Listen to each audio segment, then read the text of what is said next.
1989 was a year of tragedy and triumph for the Colorado Buffaloes. In September, Sal Onesi, Colorado's quarterback and leader, died following a battle with cancer. He was just 21 years old. Onesi's death devastated his teammates, but it also united them. Colorado became a team with a mission. Sal taught us that the best way to fight is 11 men strong, that together we're one, divided we're going to fall.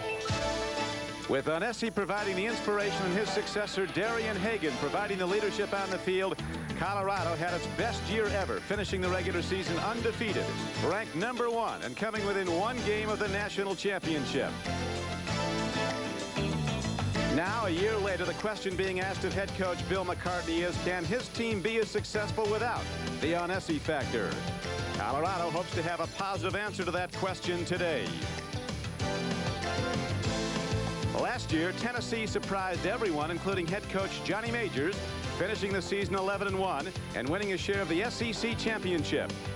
In 1990, the Vols returned 9 offensive starters, including Carl Pickens, the multi-talented wide receiver, and the sensational Chuck Webb, an explosive tailback that Majors likens to a young Tony Dorsett. Tennessee hopes to continue where they left off last year. Today, live on NBC Sports from Anaheim Stadium, it's the inaugural game of the Disneyland Pigskin Classic.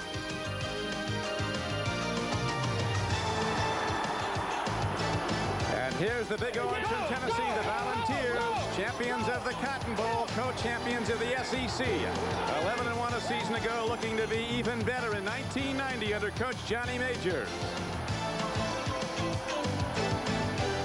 7,000 Tennessee fans here to back the Vols, and here come the Buffaloes of Colorado under Coach Bill McCartney. The only team in America that was unbeaten and untied through the regular season. The Buffaloes, as you know, fell to the Fighting Irish in the Orange Bowl. Now, in 1990, they go for the national championship again. Good afternoon, everyone. I'm Don Crickey with Bill Walsh. The opening game of the season could be one of the best. This is a high-stakes game in the opinion of Coach Bill McCartney of Colorado. The winner will have a real tailwind, possibly heading toward a national championship.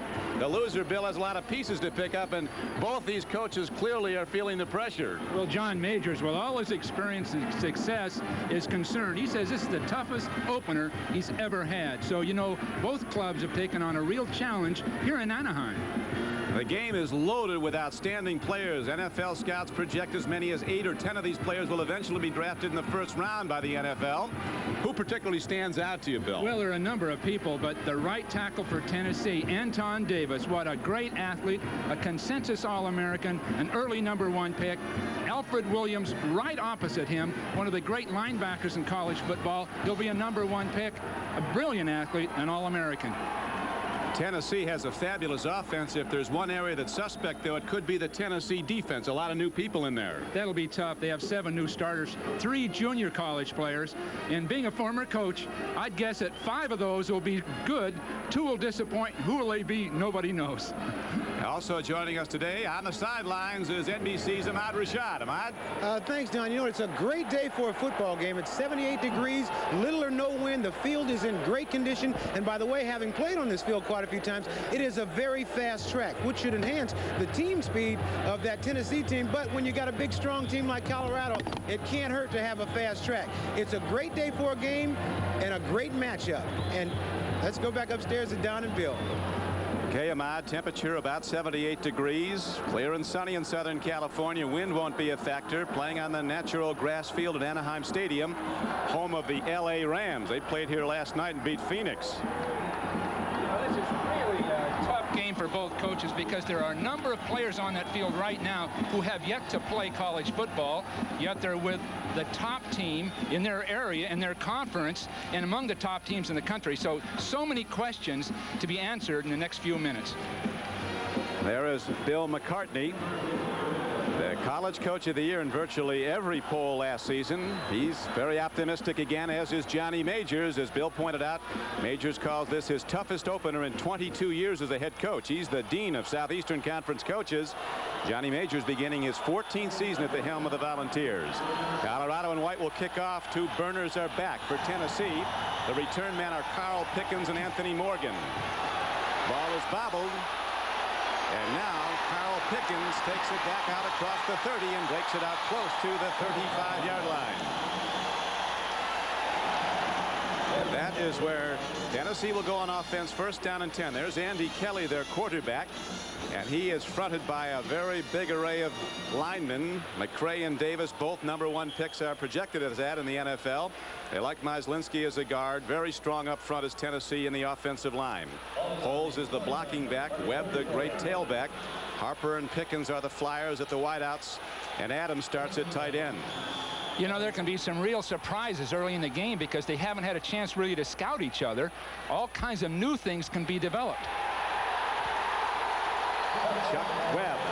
Well, we've got our great player, Alfred Williams, penetrating, avoiding a blocker, and simply destroying the play. Now, this is a truly great athlete. You see him coming off the edge of the defense, and look at the great athletic ability over the top of the blocker, and then he just runs down Webb, who we'll see later is one of the great young runners in the game. Webb averaged 5.9 yards a carry as a freshman. Gained almost 1,250 yards for the Volunteers. Now Kelly looking to throw on second and long. Drills a fireball down to the 35-yard line, but Colorado's defense is good. The tight end was Mark Adams. He was the intended receiver. Lamar Gray was covering on the play. As we look at a very tough Colorado defense, Renfro, a redshirt freshman, is really coming out of defensive tackle. Steed and Howe, experienced down linemen, very good players. Williams and McGee, the outside backers, rated by scouts as the two best outside backers in any one team in the country. And they're good inside, too, with Greg Biekert and Chad Brown. McLuhan's dad played for the old Oakland Raiders. The left cornerback, Tim James, a standout safety. They go to the draw. Here's Webb running up the middle of the field. Webb is an attacking run. Major says he goes right after tacklers when there's no other way to go. He is good. Is he quick? Now, both coaches talk to him in terms of Saunders of the Detroit Lions. So Saunders is the great runner. They say this is the similar athlete. Quick feet, lateral movement, and explosion. Now Joey Chapman is in the game to punt the ball. Comes up short after 3 tries. A downfield hit. Going down to fair catch it is Dave McLuhan, a senior cornerback. And the Buffaloes of Colorado will start out 1st and 10 at their 25-yard line. 35-yard punt. So McCartney and his high-scoring Buffaloes send their offense on the field for the first time in 1990. At quarterback.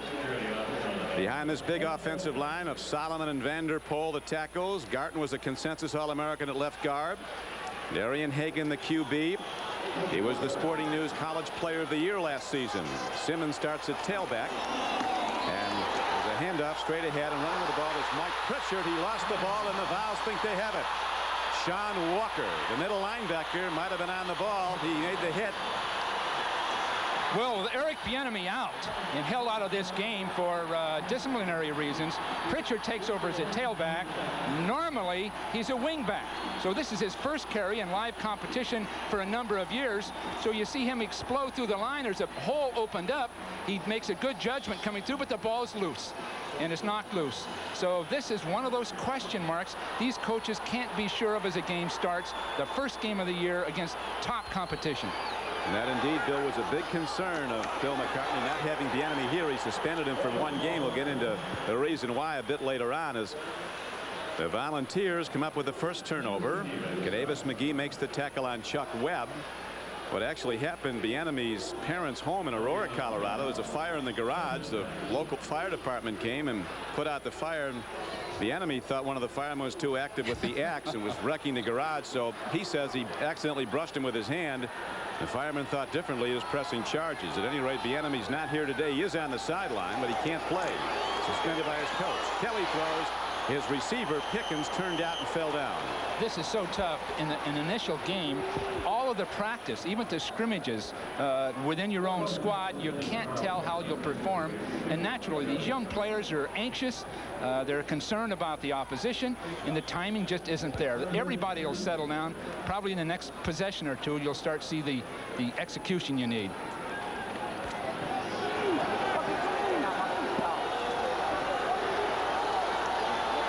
Third down arises. 3rd and 10, ball on the 28-yard line. One of the rules of General Neyland, the great Tennessee coach, when you get an opportunity, score. And Tennessee made the first break of the game with the fumble recovery, a quick out to super fast Anthony Morgan. Tennessee could field a world-class 4x100-meter relay team with its wide receivers. Morgan, who just caught the ball's a legitimate 4-3. Dave McClellan covered on the play. He's playing with a broken nose. But it's an old story for Dave, I guess. Bill's the third time he's had a broken nose in high school and twice at Colorado. Doesn't seem to bother him at all. He looked a little anxious with that mask over his face, but he's done it all his career. So the only problem is breathing, a minor concern, right? Boy, his dad was a great corner for the Raiders. Greg Burke tries the field goal, and it's blocked. And the ball is picked up by Colorado out at the 47-yard line of the Buffaloes. So Colorado, after giving the ball over on a turnover, now makes the big play with a kick block. Mark Adams picked it up. Once again, first field goal with real activity, rushing the kicker, and the protection broke down in 3 places right up the middle. They'll get on the sidelines. They'll probably correct that. But all kinds of things happen. You'll see people just come right up the field and just inundate the middle of that defense. The hold wasn't that good either, so everything broke down. So we'll be back with nothing on the board yet. Colorado with the ball. Just during that last turnover, I think Coach Bill Walsh hit it right on the head that this team is going to settle down. The offensive line coach, Mike Berry, got the team together on the sideline, and the offensive line felt like Tennessee was playing kind of soft and was playing into their hands. They could fire out and take control of that line of scrimmage. Darian Hagan on the option run, breaks into open field, crosses midfield. He's ahead for a first down and more as he's inside the 40-yard line of Tennessee with a 16-yard run, knocked down by cornerback Jeremy Lincoln. Well, the defense calls for Dale Carter, first game he's played as weak safety, to be ready to stop Hagan when he keeps the ball. And he's going to come out of the middle, but he's going to come out of the middle to make the play, but he's against one of the best runners in the game, especially at the quarterback position. So you'll see him come out of the middle and make the play. And now to live action, a throw over the middle, a completed ball to the tight end, John Bowman of Colorado. But there is a penalty marker down. Sean Walker made the tackle, number 45. The strategy in stopping this form of offense with the option play, the I-bone as they call it, is to take the weak safety, and he's responsible. He has to come out of there to account for all the potential runners in this game. So he'll come out to make a play. In this case, he's one-on-one with Hagan, one of the great quick runners in the game today. You'll see him at position blocked, and then, of course, missed the tackle. That's one of the toughest jobs in football. 15 yards, loss it down. Second down. The offensive pass interference call signaled against Colorado, so the pass play comes back, and there's also loss of down on the play. The ball spotted back at the Buffalo's 46-yard line. So it's going to be second down and 25 for Colorado. Well, Jerry DiNardo, the offensive coordinator for Colorado, talked about more passing. As people know that follow Colorado, it was not very good in the Orange Bowl. They have to be more effective with their passing game, accounting for only about 12% of their total offense last year. It's good to see them open up. I know they've been giving it time on the practice field, so we'll see more of it. That'll give Colorado the dimension they need to win a national championship. Dead ball. Illegal procedure, false start, offense. Tight end Bowman came out of his three-point a little early. So Buffaloes are set back again. It's now second down and 30 in the scoreless game. 11:24 to play in the first quarter. The Disneyland Pigskin Classic. As dropping to throw is Darian Hagan against a big rush. He screens the ball out to Michael Simmons. And Simmons takes it across midfield and down to the 47-yard line. As far as Colorado is concerned, the kinds of plays that can gobble up yardage through the air are the difference. We know they can run the ball. You can see some stats here, 4-to-1 passing versus running. So the running game has carried this team, but when they get against top opposition, you have to be able to effectively throw the ball. They've given it the time. Bill McCartney, one game over 500 in his career at Colorado. This is the start of his 9th season. Downfield throw, it's intercepted. Picked off by the Volunteers. Dale Carter, the free safety, is on the run. Playing his first game for Tennessee, Dale Carter, a junior college transfer, makes the big play. So Colorado turns the ball over twice now in the first quarter. A 35-yard return by Dale Carter. How discouraging it can get. The receiver is open, over the top, right into the free safety's hands. And again, this is the problem with a team that really doesn't emphasize the pass. They want to get it done, yet they're unable to execute in critical times. So you see good protection, good drilled ball, just about a foot or two over the head, right into the weak safety. Kelly, the Tennessee quarterback, a very poised, polished player. He hands off now, and Webb tries to bounce outside. And Colorado's defense comes hitting. Chad Brown, starting at inside linebacker, makes the stop. Well, as long as they work those edges of the offense, where you see Alfred Williams, 94, Canavis McGee, 96, they're just not going to get anything. They'll destroy the blocker and make the stop. And that's what happened there. They wanted to bounce the play. It was forced inside, and Chad Brown had an easy stop. Webb has had some sensational games in the Cotton Bowl. He gained 250 yards against Arkansas, gained 290 yards against Ole Miss last season. Kelly screens it out, but Colorado's defense is all over the play and very nearly on the ball, as making a play on it was Canavis McGee. He almost was off to the end zone, had been able to hold on to it. Gary Howe shut down the screen, and Canavis McGee came up on a floating ball, so that almost went for 6, Bill. Well, that both teams are so anxious. The passing game demonstrates it. The ball's overthrown again, and Kelly's only 1 for 4 at this point. They'll get it together, but Don, the team that gets it together soon enough will win the game. Both very tight, both in the top 10 in every preseason poll. Colorado's ranked number 1 in 2 preseason polls. Kelly throws to an open man. Carl Pickens is inside the 25-yard line. Pickens, a sophomore from Murphy, North Carolina, is called by his coach, Johnny Majors, the best athlete I've ever coached.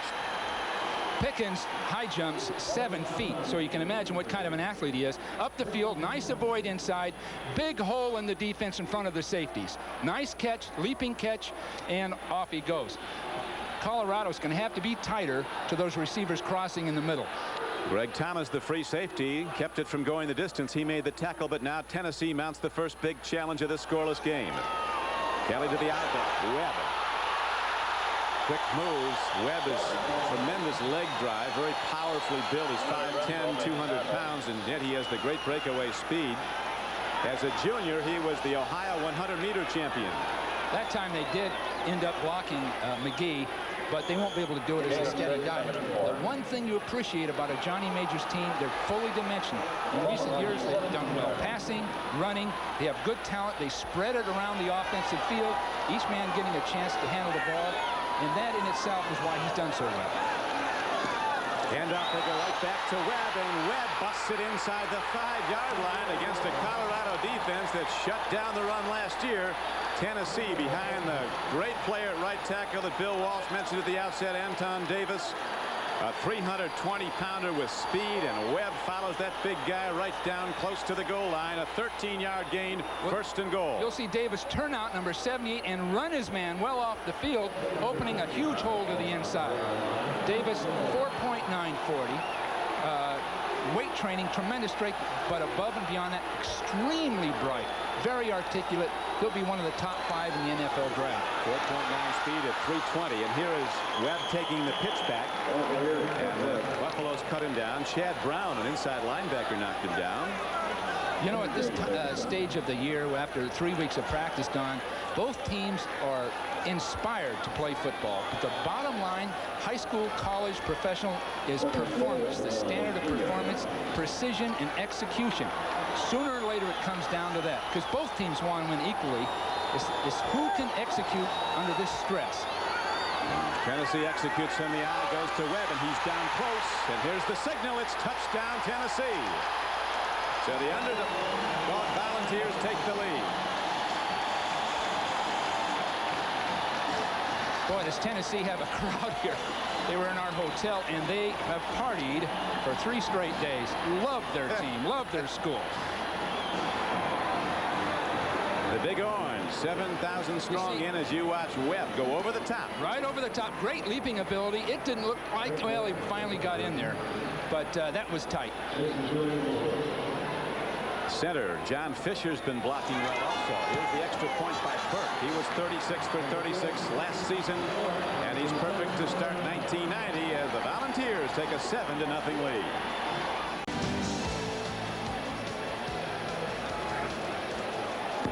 This is Don Criqui with Bill Walsh and Ahmad Rashad back at Anaheim Stadium. The Volunteers of Tennessee set to kick off. They capitalized on an interception. They went 41 yards in 7 plays. Webb over the top on the payoff end, their tailback, and it's a 7-0 game. Mike Pritchard and Dwayne Davis back now for Colorado. A high spinning kick, but not deep. This is Pritchard. And he bungles the ball. He has a major problem inside his 10, but he breaks into open field. And Pritchard is upended on a fine tackle. An open field stop on the play by J.J. McCleskey. So often on a kickoff or a punt return, if a man unfortunately drops the ball, everybody tends to overrun it. And that's just what happened here. These guys were so anxious to get that stop and back up that Colorado team. They took their eye, in a sense, off the ball carrier when they tried to tackle him. And look where the ball is, on the 29-yard line. Colorado's coaches, McCartney pointed out to us, Bill, looking for more pass offense. But Hagan's last throw was intercepted, and now he tries to turn upfield. And Tennessee's defense, much maligned last year, it was last in the SEC against the pass, has been tough against the run. The strong safety Mark Fletcher, the junior, filled there and made the stop. Colorado jumped into an unbalanced line, hoping that Tennessee wouldn't adjust to it. And it just so happened that Tennessee was in a defense that overshifted to wide field. They were just waiting for it. So in an opener like this, you'll see unbalanced lines, strange formations, anything to force people to make mistakes. Hagan with a drop and a throw downfield, and he makes the connection to Michael Simmons after the 50, and now his ways off. They ruled it hit the turf before he had possession. It would have been a 19-yard gain, but they rule incomplete pass. Looked like a little contact before the ball got there. A little bit of contact. They could easily have called this. You'll see the ball come in. There's the contact before the ball gets there. So pass interference could have been a call on that. Last year, Darian Hagan, as McCartney protests, became the first back in Big 8 history, the 6th ever to pass for over 1,000 yards in a season and rush for over 1,000 yards. Pat Jones, the Oklahoma State, said he is such an explosive athlete. He takes his whole team to a higher level. Another long throw, another interception. A perfect room service interception to Mark Fletcher. The strong safety standing back in a deep zone, just waiting for the ball. So Hagan has been intercepted twice now in the first quarter. It is Colorado's 3rd turnover of the first quarter. Well, that may be the end of some of this passing. The receiver open. Plenty of pass protection. Hagan sets up, plants, and then just drills it totally over the receiver's head. You see it right to a safety man who's standing there watching the game. So this is the kind of problem you have with an offense that depends on strictly the option.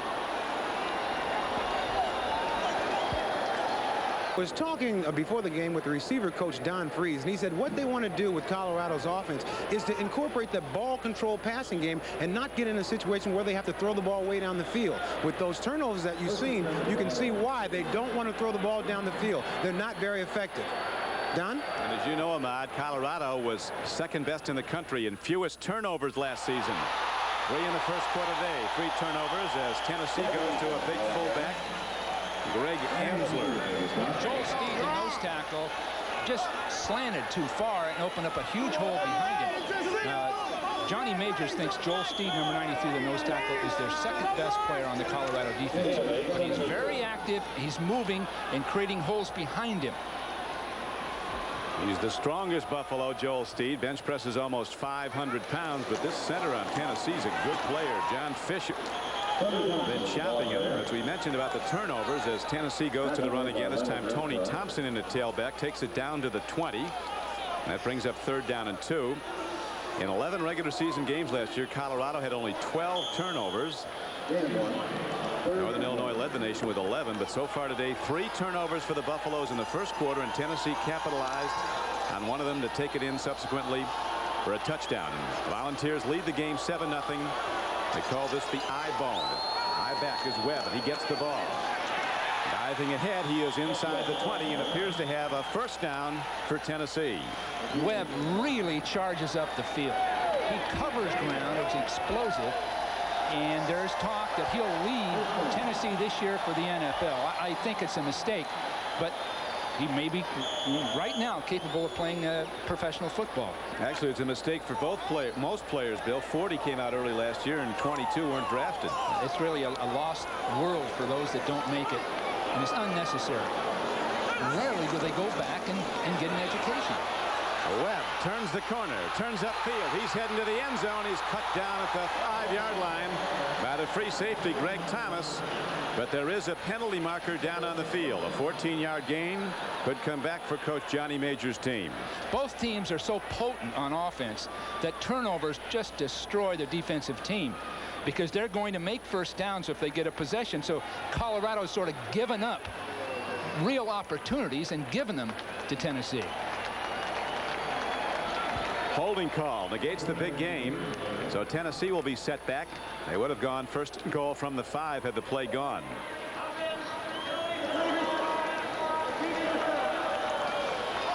Tennessee has the facility to throw the football. They're extremely well coached. Kelly has a lot of control, gets a lot of practice time, where Colorado's getting all of their time with the option play, which they're extremely effective with. Tennessee gives that time to passing. So you get in a situation like this where it's long yardage. Tennessee most likely will get that first down, even with 20 yards to go.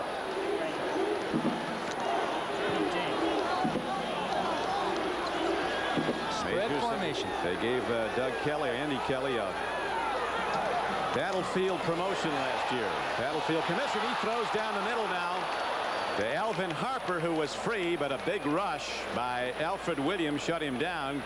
They weren't moving the ball against Alabama last year. That was Tennessee's only loss, and Kelly was put in at quarterback. They didn't win the game, but they did win the rest of the way. Went 6-0 the rest of the way. Alfred Williams unblocked. Now you can't do that one very often, Don. Wow, that guy is something. But again, Kelly had the poise to get the ball off and almost get a completion. They spread that Colorado defense out. One of the problems for both teams, hard to prepare for each other because they don't have anybody on their squad to simulate or emulate what the other people do. Kelly goes to Webb on the draw. That's Ambler, the fullback, a big fullback from Chatham, New Jersey, who can also throw the ball. He's their best back as a receiver. And he takes it down to the 27-yard line. It is a very warm day here in Southern California. Temperature climbing into the low 80s, and both teams starting to look at more personnel now. Yeah, they'll have to. But they have plans. Amsler comes in as a receiver and a blocker. That time he just picked the wrong hole. There's a huge hole to the other side of the line. Third down and 18 now for Tennessee. Volunteers lead the game in the first quarter 7-0. Andy Kelly throws a strike, and Pickens loses the ball. What a rip put on by Greg Thomas, a 220-pound free safety. And the linebackers back there playing free safety. Well, that's today's safety, man. Big, active athletes like that, the Ronnie Lott type. But in this case, Greg Thomas, 6'3", 220. When he makes contact, he just destroys a receiver. Now Greg Burke is on the field again. You'll remember his earlier attempt from 41 yards out was blocked. This will be a 44-yard attempt. Senior from Key Biscayne, Florida. He hit 14 of 16 field goals for the Volunteers last season. And again, a big long arm of Colorado Buffalo slaps it down. Appeared to be Alfred Williams who got the ball. But now the Buffaloes fight to maintain possession inside their 5-yard line. So despite a third turnover, they do stop Tennessee from scoring again. But Colorado now has the long field to go. They're 97 yards from the Tennessee end zone. They really dodged a bullet for the second time, because with 6 more points on the board, it would have been tough to overcome. You get all the people loaded up on one side and stretching way out. Great block from the outside. Tennessee holds to its 7-0 lead. American phenomena nearby, Disneyland. The Matterhorn nearby to Anaheim Stadium. This is the first Disneyland Pigskin Classic on NBC Sports. As we now have a 7-0 score on the board. Tennessee is in the lead. Miles came in, rated by the local papers as a slight underdog to Colorado. First time they've ever played. Colorado looking for breathing room deep in their own end. Sean Walker, the middle linebacker for the Volunteers, makes the hit on Mike Pritchard, the tailback, again pointing out that Eric Bieniemy, the #1 tailback for Colorado, has been suspended from playing in this game for an altercation he had with a fireman who was working with an axe on his burning garage. We don't know the whole details. Details are sketchy. Well, they don't have Eric in there, and he's one of the best runners in the Big 8, so they missed that. The problem with it is that the guys doing it haven't done that much. Here comes Hagan on the wishbone, rolls it out up that really eye-bone attack and gets it out to the 20-yard line, where outside linebacker Ernest Fields gets him. Hagan wanted to stretch that and get outside, but when the defense widened, he just broke up between people, and you'll see him start. The play wants to get outside with the ball, but he sees a big hole, and his natural instincts are really afforded by the coaches. They'll let him go with that ball anywhere. Coach McCartney said they put a lot more on Hagan this year. He's a fast learner, and they put a lot more offense in. He's only a sophomore. Handoff. Running with the ball is Michael Simmons, and he is out to the 30-yard line and gets ahead for a Colorado first down. They've not had many, as Dale Carter made the stop. A 12-yard gain on the play. Well, easily 79, the right guard, did a beautiful job of pulling and trapping.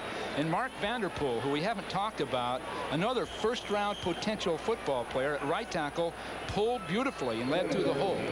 More dimension this year by Colorado. More offense. Less dependent on Hayden or Bieniemy. We have 3:15 to play in the first quarter.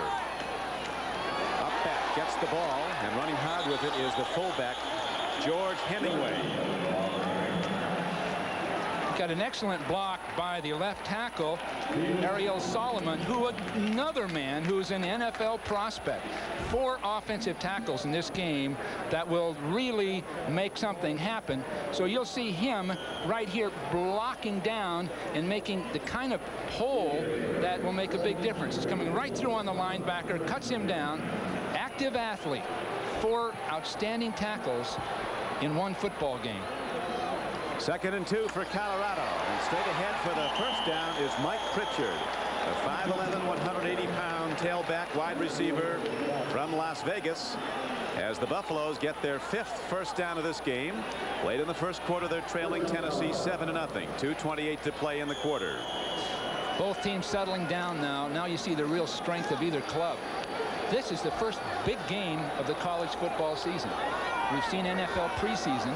Interesting, but the stakes are here. The stakes are high in this one. Well, they both finished 11-1 last season, finished 4th and 5th in the national rankings, the final one.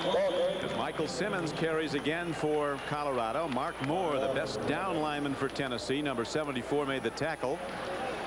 Last year, actually earlier this year, January 1, it was those 3 missed chances in the first half against Notre Dame that Bill McCartney said really could have cost his team the national championship, and he said we weren't mature enough to rally back at halftime from that disappointment of blowing 3 scoring chances. Well, even in the worst of conditions, you can learn something, and that tragic game for Colorado could very well build for the future. Hagan takes a hard shot. Darian Hagan has quickness that startles the defense. You don't know how fast he is. Fast as he looks on film. Do you watch him on the field? Darrell Hardy, 87, the leading tackler last season for Tennessee. It's his job to shadow Darian Hagan, and he put a shoulder on him there. But Hagan gets ahead close to a first down as Colorado starts to run its offense better. Buffalo's now 3rd down and less than 2. Don't expect a pass here, Don. I don't think we'll see many more for a while. Unbalanced line to the wide field. Hagan having been intercepted twice in the first quarter. Mike Pritchard, number 9, on a slant run into the Tennessee defense. Takes the ball down close to the 38-yard line. And it's a first down for Colorado as Coach Majors now sees his defense starting to give up yards. One of the points they should make, when Hagan just took that big hit, this guy's so strong he bench presses 360 pounds. By the way, Hagan just came out of the game limping, just on the edge of the field, and Charles Johnson's in at quarterback, so I'm sure they'll be looking. He was limping, so let's see what happens. Hagan's durable, but not big. 5'10", 185. Charles Johnson's 5'11", about 160. Very quick. Out of Detroit, Michigan. They go back to the run, and Colorado Colorado's offensive line starts to bust open Tennessee as Michael Simmons runs. Darryl Hardy tackles for the Volunteers, but behind Mark Vanderpool, the right tackle for Colorado, who's 6'8", 300 pounds. The Buffaloes get their running game in gear. Well, Joe Garton that time, the All-American guard, pulled in the trap. Ariel Solomon pulling in behind him. They're taking that play either way. The guard trapping, the tackle pulling through. In Tennessee at this point, where their inexperience is sitting and waiting for the play. So Colorado can go to that anytime they want until Tennessee starts penetrating with their defense. And that's going to do it for the first quarter, as the first quarter ends with Tennessee leading Colorado 7-0. On the sideline, quarterback Darian Hagan, a college player of the year and player of the year in the Big 8 last season, on the sideline after taking a shot on his knee. Looks like his knee hits the ground, so most likely not a twist, more of a bruise. If that's the case, he may be okay. Yeah, he's up and got his hat back on, so apparently Darian Hagan's ready to go back in, Bill. Not throwing the ball well, as you see, 1 for 4. Actually, he's completed 3 of 4, but 2 went to Tennessee. Boy. Well, it got 83 yards on the ground out of 94 total. Quick snap to the up back on second down and short. Johnson actually tried to take it himself behind as Mark Moore filled and made the stop. Be very close to a first down for Colorado. Last season, Colorado was number 2 in America in rushing, averaging 372 yards a game. Another factor, both clubs have excellent backup quarterbacks. Charles Johnson on the field now can do everything Hagan does. Not quite as big, but just as effective. Let's check out now Darian Hagan's condition to Ahmad. All right, John, Darian Hagan just got a slight little sprain on his knee. I talked to the Colorado trainer, Dave Burton. He said it's not loose at all, and he'll be back in the game. That's good news for Colorado. No sooner said. Hagan's back in the game to run the Colorado offense. The Buffaloes have a first down. This is their deepest penetration of the game. Early in the second quarter, Tennessee leading Colorado 7-0. They scored in a short plunge by Chuck Webb. There it is again, that same counter play. Tennessee is going to have to do something about that. They're sitting and waiting at the line of scrimmage while the Colorado guard and tackle are going to pull and get through the hole while Tennessee sits there in their defense. You'll see 2 people pull. They're up the field. Nice job by Solomon. Big hole. Tennessee is going to have to close down when they see those people pulling. Tennessee gave up a lot of yards last year, even in the victory over Arkansas in the Cotton Bowl. They gave up 568 yards to the Razorbacks as Michael Simmons runs now for Colorado. Chuck Smith, starting his first game for Tennessee at defensive end, made the stop, number 56. Well, we're into the second quarter. Both teams have settled down. Now we'll find out who has the superior squad. Both are moving the ball effectively. The scoring that they're both used to just hasn't demonstrated itself yet. Third down and about 3. Big down for the Buffaloes. Hagan with the eye bone line behind him. On the rollout, Darian Hagan darts ahead, and he takes a hit but keeps on trucking and gets ahead for the first down. Dale Carter, the free safety, came up and really put a big hit on Darian Hagan. Carter really came up and made a stop. Look at that, and Hagan is so strong that he held his own against that big guy coming right at him. Both people playing fierce football. Fierce. Well, the pro scouts say you play Colorado, you're going to come away with a bloody nose, and Tennessee is starting to really show some defense now after being way down in the defensive end the last couple of years. Yeah, they've got more actual talent, more physical ability on the field. Johnny Majors indicates than maybe they've had since he's been there. Pritchard weaves his way into the Tennessee secondary on a first down carry. He's down to the 14-yard line. The free safety, Preston Warren, tackled him. Buffalo's open for a trip to the end zone now. Well, you know, Colorado is for real. Everybody wondered about last year, that record, a Cinderella season with a special motivation. But you can see here they have the talent and the coaching and the determination to have another great year. Well, they've really come back from some first quarter adversity as Hagan looks and throws. He's got a man down to the 2-yard line. Tight end John Bowman slipping underneath that deep zone drop. Swings across the field, and Hagan running to his left, throws nicely for a 13-yard gain. It's 1st and goal, Colorado. One of the toughest jobs is rolling left if you're right-handed. Now you can see him turn his right shoulder back and just flip the ball. And that's something that, no question, Tennessee hasn't seen. Wasn't in the scouting report. They have no one near the receiver. 16th play of the drive coming up. Hagan checks with his up back, Hemingway. Make sure they're all on the same page as they've got a big chance now, and Pritchard over the top is thrown back at the 1-yard line. 2nd and goal from there. A 275-pound defensive tackle, Mark Moore, made the stop. Both teams have excellent offensive lines right down the line. Guards, center, Leuenberg, the center, an excellent blocker. A junior, could be an NFL player someday. His dad was a great player at Stanford, by the way. But a fine player. Excellent offensive lines, among the best in college football. Let's see what they do now. The offensive line fires out, and Hagan tries to slide in. He's down close to the goal line, but no signal. It'll bring up 3rd down. Both teams, Don, are slipping in an unbalanced line every other play. And they're hoping that the other team, first game of the year, don't adjust. But at this point, that unbalanced line really hasn't done much. What they're doing, putting the left tackle over to the right side, so there's an extra lineman over there. Huge down now in this game as Tennessee leads it in the 2nd quarter, 7-0. Colorado with a 3rd down and goal from a yard away. Watch Pritchard, the deep back. They go to the up back, and Hemingway is down to the goal line, and still no touchdown signal. But Coach Major sees his defense hold, and now McCartney's got a big decision. On 4th down, do you go for it? You have to go for it. Because he's got to almost assume that Tennessee will move the ball when they get it, and they'll score. So Colorado desperately needs 7 points. 3 won't do it. They can go over the top, I think, and get this. It's only a few inches. One of the worst plays here is the quarterback sneak, because even if he were to score, by the time the officials get there, he's been pushed back.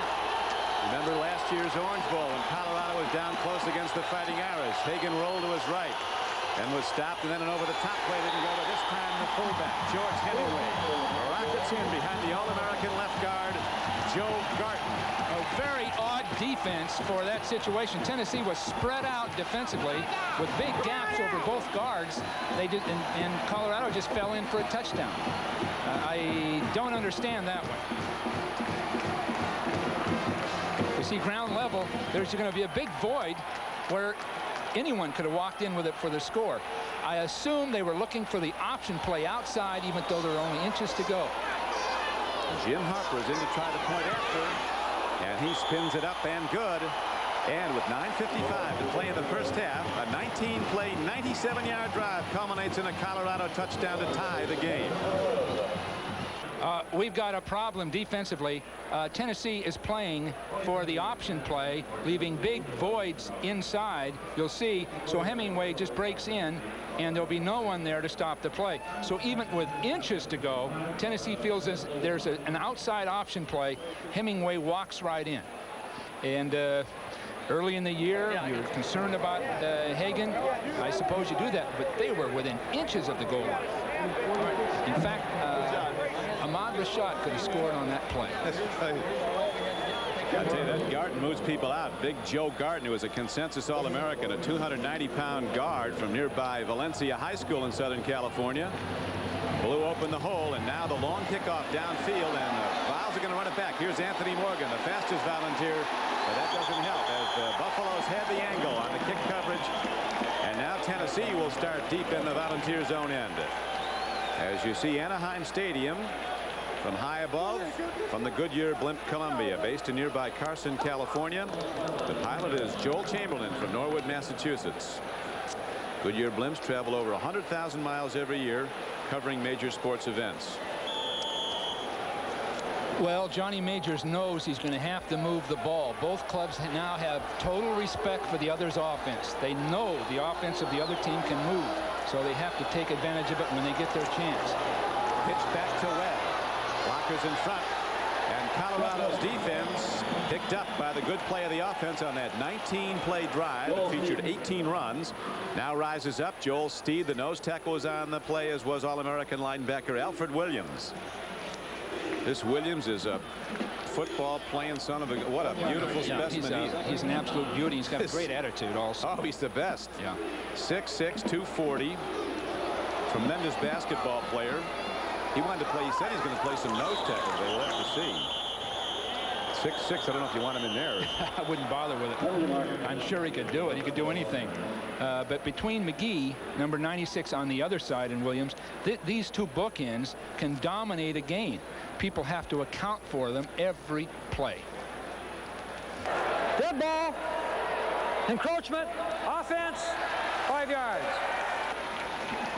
Colorado coaches Williams, you can't hide him. He's so big, 6'6", 240, but he's so hard to block. He makes himself low, and his great arm extension. He's playing much more aggressively this year too. There's the movement on the outside, but he's playing much more aggressively. What concerned me a year ago watching them, he was a little too tentative and too mechanical. Now they're just unleashing him. 2nd and 14 as Kelly gambles, goes to his end zone, throws an out pattern, and it's intercepted by McCloughan. Dave McCloughan, the senior cornerback for Colorado, whose dad was an American Football League All-Pro player with the Oakland Raiders. Shows the great bloodlines he has for playing cornerback, coming up on the ball, and all of a sudden this game has turned, and Colorado in position to go ahead now. Very difficult pass. You see the receiver never gets McCloughan turned, so McCloughan's backing up, watching the ball, coming forward, and he sees the ball before the receiver does. McCloughan playing with the worst broken nose the Colorado team position has ever seen. With Bill Walsh and Ahmad Rashad, this is Don Criqui back at Anaheim Stadium at the first Disneyland Pigskin Classic. The game is tied 7-7, and now Colorado with a chance to take the lead for the first time. 1st and 10 as Hagan gives to his fullback Hemingway, who scored the last time he had the ball. Tom Fuller making his first start for Tennessee. Number 91 was on the stop at defensive tackle. You know, both teams have had their problems with passing. The timing of the pass, the accuracy of it. I assume you'd expect that. First game of the year, most teams, those that expect national rankings, have sort of a soft start, a soft schedule early in the year. Both coaches have taken on one of the great teams in football, so everything's magnified. Hagan on the rollout, stands in, throws on the run. He's on target, but so is the hit. George Hemingway, his fullback, had his hands on the ball, and then that hard-hitting free safety, Dale Carter, number 18, came up and popped him and knocked the ball free. Hagan had an excellent chance of running here. Good fake, pulling his guard, and then you see the hole. And at that point on the field, you don't really want to throw crossing patterns near the end zone because both safety men are in position to make plays. Those kind of passes you want to throw more at midfield where the safeties can't get in on the play. Not state-of-the-art passing games, at least so far. Only 4 completions between the two teams and 3 interceptions thrown so far. Hagan throwing a fastball. He was drafted by the Toronto Blue Jays as a shortstop. Trying to hit Rico Smith, a junior college transfer, breaking over the middle. But as you saw, the pass came in low. Yeah, they're just, it must be disappointing to Colorado. They had field position, and a score here might make it real tough for Tennessee. But they threw and couldn't complete a ball. And Hagan could have run in each of those instances. Jim Harper on the field now for Colorado, looking to break the 7-7 tie. A 35-yard field goal attempt is on the way. He has the distance and the alignment. It is good. And the Buffaloes from Colorado, with 10 unanswered points, have taken the lead for the first time. They're up on Tennessee 10-7. Back at Anaheim, Colorado ready to kick the ball off now after taking a 10-7 lead on the 35-yard field goal by Harper. Ball hit downfield, and here comes Carl Pickens.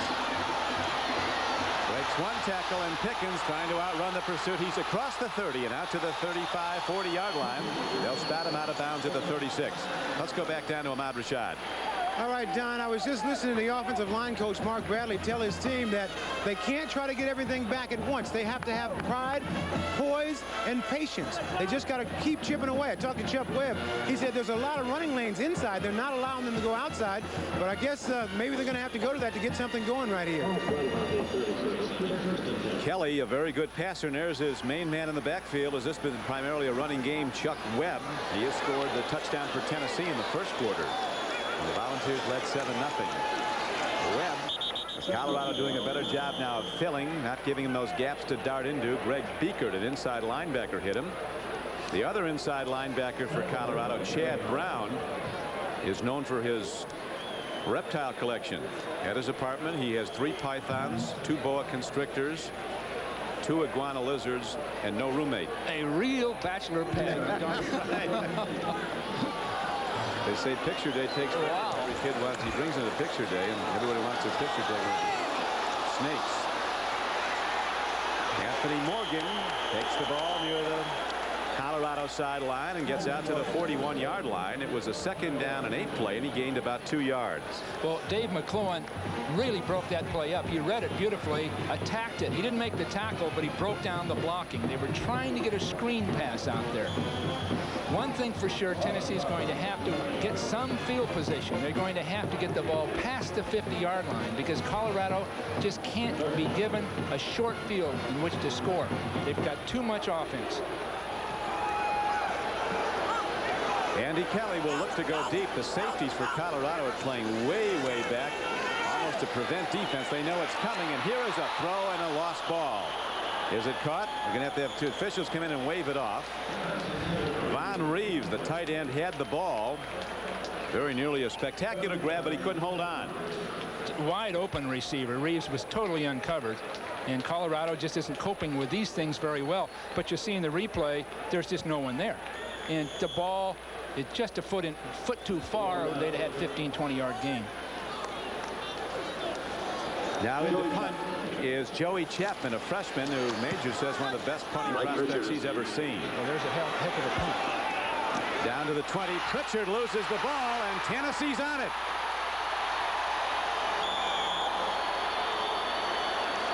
The Volunteers of Tennessee get the signal. So Colorado with yet another turnover in this game. Their 4th. This is a team that turned the ball over only 12 times in 11 regular season games a year ago. 2nd best in the nation. The ball hit the face mask. And that's tough. The first game you can be anxious.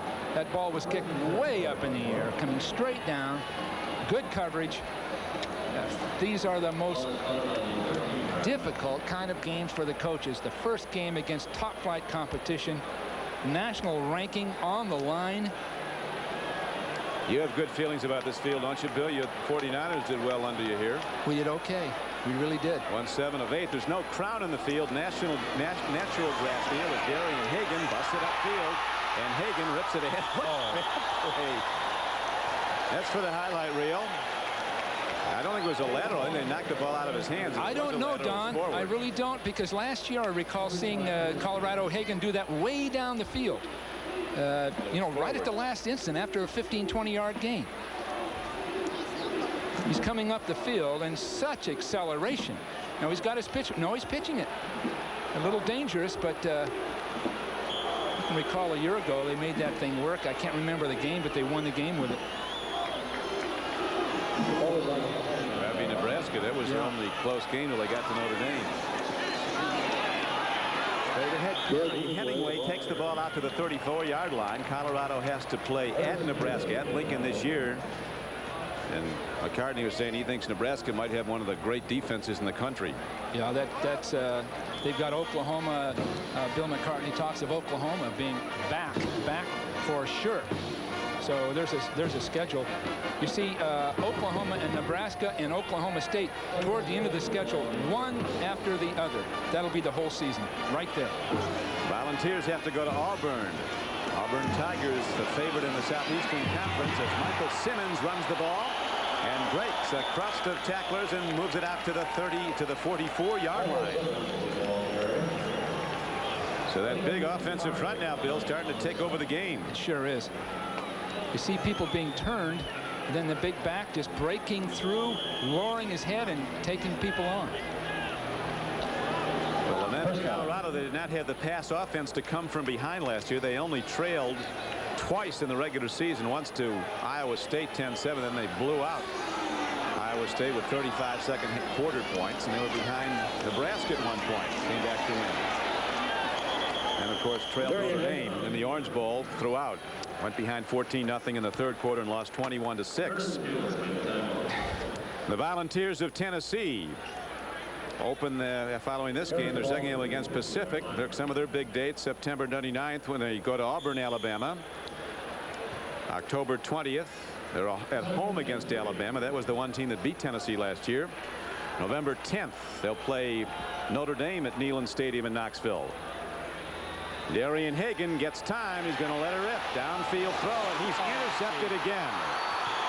J.J. McCleskey, as volunteer roverbacks are just cruising around in the deep secondary waiting for footballs to come their way, and 3 times Hagan has been right on the numbers but to the wrong colored jersey. Well, he's had people open. I know he can see that the receivers are open and the ball looks beautiful being thrown. You'll see him fake a run, a lot of time, receiver open, and then it's thrown over his head.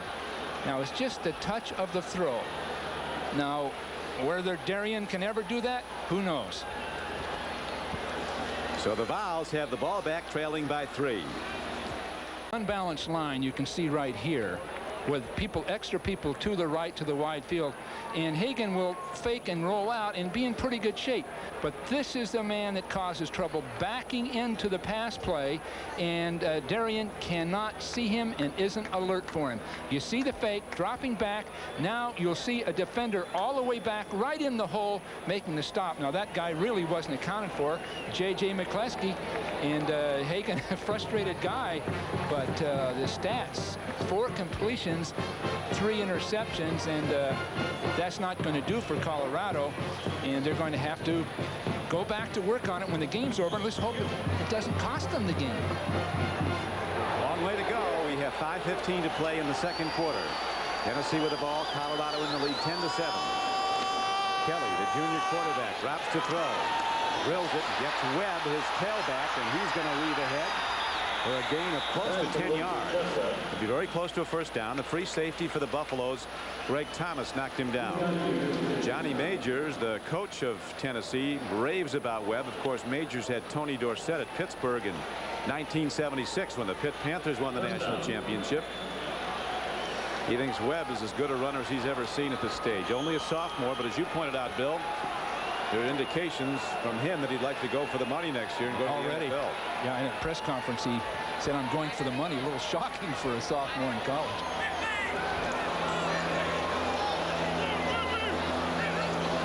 First down throw, quick out. Pickens makes the reception, and he's defended against quickly by Deion Figures, right cornerback for Colorado. Tennessee does a great job of coaching pass offense. Walt Harris, the head coach at Pacific now, was the offensive coordinator for years and installed an excellent system of throwing the ball, and that in itself may make a difference here as the day goes on. But both teams with some interceptions, and that's a problem. 10-7 game Colorado after Tennessee had led in the first quarter 7-0. Both teams ranked in every top 10 preseason poll as Webb breaks into open field and takes it inside the 45-yard line of Colorado. Greg Thomas, the last line of defense, the free safety, brought him down. 16-yard gain on the play by Chuck Webb. Well, the entire defense is spread out, including both safeties. So you don't see a safety man on the scene right now. They're deep covering for the pass. And so it gives Webb a chance to break and then look for people to make him miss. Well-executed play. Both teams show you the potential of having devastating offenses, but both are misfiring just enough to eliminate the scoring part of this thing. Webb had trouble getting going early, but now he's up to 48 yards on 12 carries. He's running a pattern, and here's a throw over the middle. A perfect strike. With the ball is Alvin Harper, a sensational athlete who's high jumped over 7'2". Caught only 13 balls last year for 19 yards a catch. They're looking to get it to him more. Alvin Harper from Frost-Free, Florida. Well, he's releasing up the field. Colorado in a zone just doesn't get themselves deep enough. But the major problem here, other than the throw and a catch, is right now Alfred Williams and Canavis McGee are being blocked by the offensive tackles of Tennessee. Consequently, Kelly's getting the protection he needs. Volunteers on the drive. First meeting ever between Colorado and Tennessee, and here is the Big D coming up to make the play. Inside linebacker number 19, Greg Beekert, and outside backer number 96, Canavis McGee. McGee, another sensational backer. He was coached by one of the great players in NFL history in high school. His coach down in Houston at Wheatley was Kenny Houston, the all-pro safety who's now in the Hall of Fame for the Oilers and the Redskins. Yeah, what a great one. Canavis also admitted to the tough business school at Colorado, so he's a solid student. Very aggressive, hard tackler. Good play fake by Andy Kelly, but now he's on the run, gets a block. Running out of time is Andy Kelly as he heads for the 12th man and bails out with the sideline. Gary Howe ran him out. The third down coming up, 3rd and 16. He could have thrown that one away. I'm sure the coaches will talk to him about it later. There's no need to do that. Just find a way to throw the football away. They took a loss on it. It seems like 2 good plays, 1 bad one for both teams at this point. And this is the problem with taking a game on like this. But Colorado needed the income, $550,000 guarantee. Tennessee is taking the income, $200,000 of it's going to a library on campus.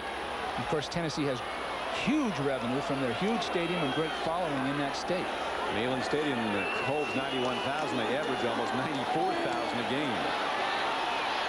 Andy Kelly throwing on the run, and it's incomplete, bringing up 4th down now for Tennessee with 2 minutes and 59 seconds to play in the first half, and Colorado in the lead 10-7.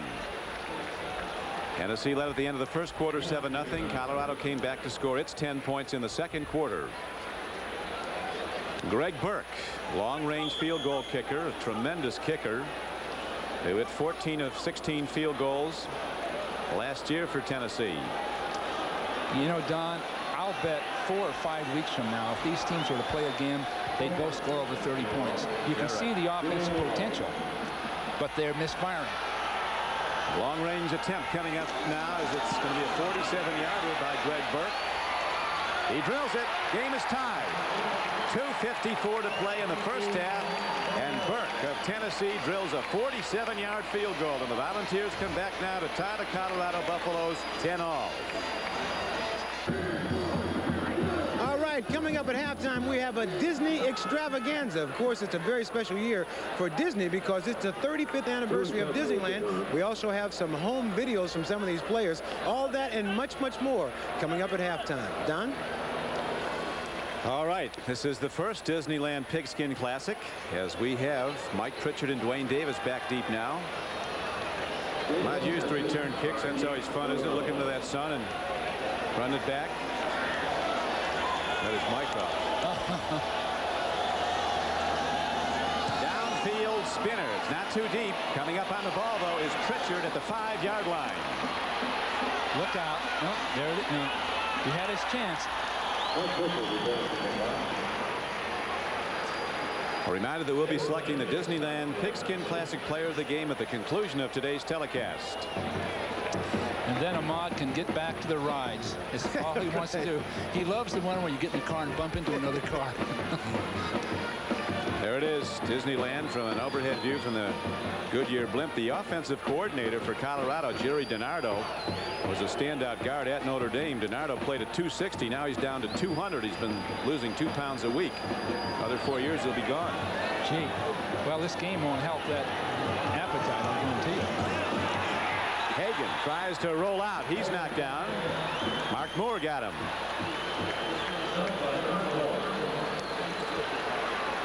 Tell you, a big surprise and a pleasant one is this Dale Carter from Oxford, Georgia, and Ellsworth Junior College in Iowa. They just picked him up before this in the offseason. He just enrolled at Colorado or Tennessee, and he's made some major strikes in this game. Well, he's ideally suited for that job. Big, rangy guy that covers grounds and a slashing hitter. And just watching him, he's directing his secondary back there. I think he's here to stay. Michael Simmons looking for room up the middle. Darryl Hardy, 215-pound junior linebacker who was Tennessee's top tackler a year ago. He's the man who made the stop. Tennessee gave up some huge yardage amounts, 562 yards to Alabama. There's Jerry DiNardo from Brooklyn, USA. Jerry needs to take some time. Jerry needs to take some time off that clock. 1:44 to go. If they punt, Tennessee's got a good shot at him because of their passing game. 1:38 to go. 10-10 tie. We're in the second quarter. Darian Hagan on the rollout. Stands in. He drills and overthrows everybody, which was a good move because everybody was covered, and Hagan took a big hit just as he released the ball. This was a time really for Jerry DiNardo, a fine coach, obviously, to take some more time off the clock. That incomplete pass gave Tennessee 2 or 3 more incomplete passes of their own when they get this ball back. So it was time for Colorado at that point to take time off the clock, run that clock down, don't give Tennessee another possession. Tom Ruin, an All-American punter in for Colorado, and there's Carl Pickens, a return man for Tennessee. Ruin led the nation last year in punting yardage and net yardage, almost 44 yards a punt net. The NFL leader was 38 and change last year. Landetta, the Giants.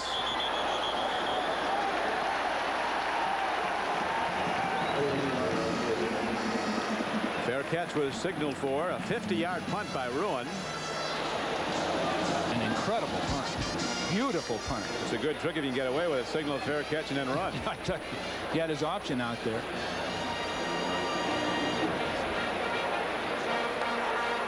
I think he forgot he fair caught. Receiver ran with the ball after signaling for a fair catch.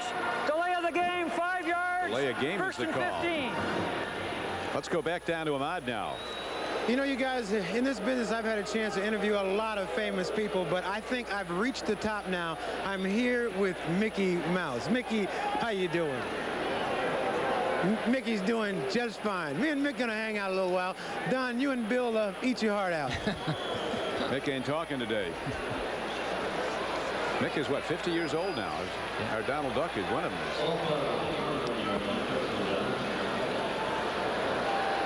First down and 10 for Tennessee. 1:20 to go in the game. First half. Amsler takes it across the 20 and out to the 22-yard line.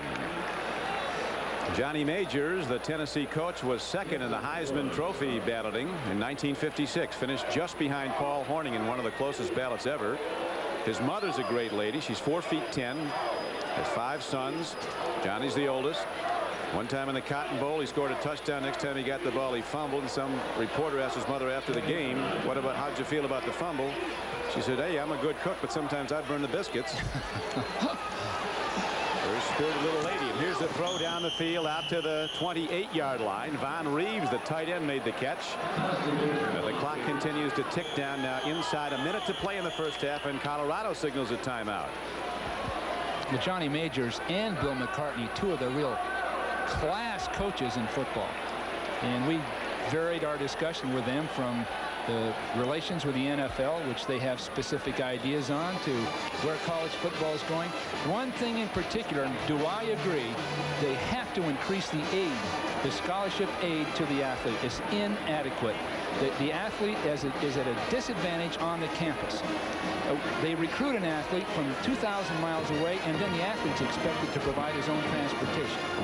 And we've seen these young men get in some problems, go to agents before they put their eligibility, those kinds of things. There just isn't enough aid. They can't live socially like other students. And so we wonder why they feel like mercenaries. That's one of the reasons. If they're going to have a program and attract 90,000 or 80,000 fans and people in the community, the aid should be adequate for that athlete because of all the time he puts into the game. What's the chance of that happening? All the coaches seem to want it, but it doesn't seem to be passed. Well, it has to happen. They're talking about increased television revenues, super conferences. They're adding bleachers and stands to the stadiums, all these kinds of things, and they're the athletes. The only hope for the athlete is what they call a Pell Grant, where a truly disadvantaged person can get some help. But it should be up to the university to do a better job with the athlete on campus.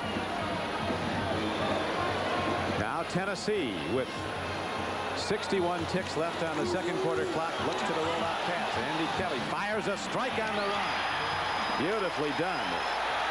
That was 49er football at its best. That was beautifully done. And Alfred Williams, number 94, was circumvented. Now he looks a little fatigued, this great athlete. He allowed himself to be hooked to the inside, and consequently Kelly got outside to throw the ball. They're going to have to Harper makes the catch. They're going to have to be done. They're going to have to be much more alert on defense. You see him get outside of Williams right there. That gives him all the time he needs. Beautiful throw, excellent catch. You only need one foot in college football, unlike the NFL, where both have to be in after the catch. Kelly throws to his tight end, Mark Adams, who just flowed out to the far sideline and took the ball, got out of bounds. 47 seconds left to play. You see, the half would be over now, Don, had Colorado used up time when they had their last possession. One running play most likely would have ended all of this. But here we are, Tennessee driving. If they can get another 15 yards, they've got 3 points with their field goal kicker. You get the long-range hitter, Greg Burke, hit a 47-yarder to tie the game. Kelly gets time, and again, he has a man drifting under the Colorado zone. This time it's his fullback, Greg Amsler. That simply took 6 seconds off the clock. Now, Colorado's in a bind if they get up too tight into coverage to take away the short passing. There's always a chance of something down the field for 6 points. So this is a tough spot for Colorado, and again, they could have averted it by using more time on their last possession. You see it in the NFL too, Don, so there's no reflection on the coaching here. The NFL people are doing the same kind of things. What level do you rate Andy Kelly at? Oh, I think he's a good player. He reminds me of Steve Dills, who I coached at Stanford. Good, solid journeyman. He's really starting to connect now as Kelly again searches out the open receiver and finds it in Greg Amsler. A big fullback who takes it inside the 35-yard line and down to the 32, and the game clock is down to 32 seconds to play, and Tennessee takes a timeout.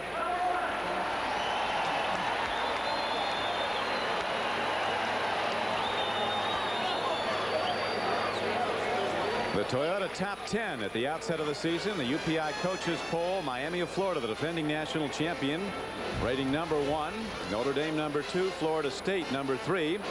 Notre Dame plays Miami this year at South Bend. Florida State plays Miami at Miami. The War Eagles from Auburn, Alabama, rated number 4, and Colorado number 5. The Trojans of Southern California number 6. Michigan under its new coach Gary Moeller is number 7. Nebraska, Dr. Tom Osborne with another powerhouse team in Lincoln.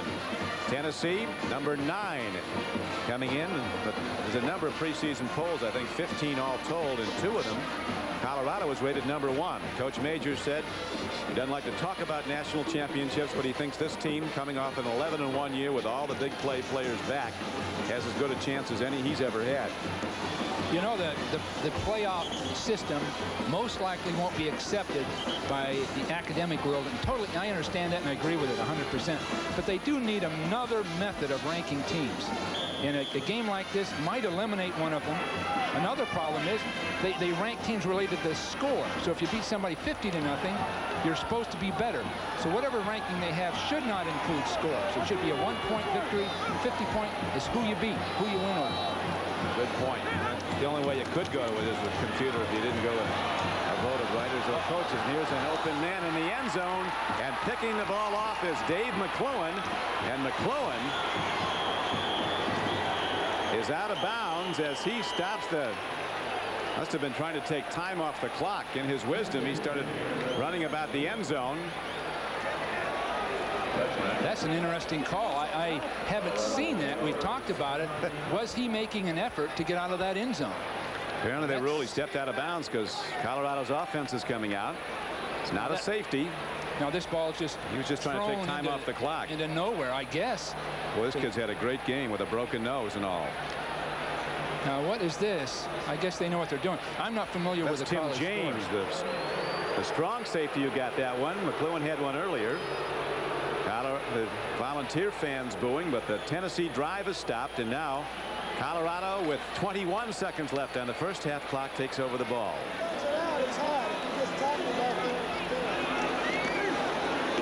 I assume they'll run it out and just hold on. But you know that ranking system, Don, they need some kind of a computerized formula to rate teams, rate conferences, and not accounting for scores. If you beat someone by a point, is comparable to beating by 30. So you don't see people pouring it on so they can get better national rankings. But they need something like that. Hopefully there'll be an answer to the pouring it on. You're right. Not good for the game, and right now the first half runs out. It's a standoff through the first 30 minutes of play. Colorado 10, Tennessee 10, and we'll be back after these messages from your local station. Another very important part of the halftime festivities today is the very first ever Pigskin Classic Heritage Awards, and it's awarded to the winningest college coach in the history of college football, Eddie Robinson of Grambling. Few men ever achieve fame in their chosen endeavor, and fewer still become legends. In football, there are many famous names of teams or names of popular players, but only a few carry the title legendary, and that title certainly goes to Eddie Robinson. Eddie Robinson is also responsible for putting many All-Pros into the National Football League. A lot of the guys that I've played with.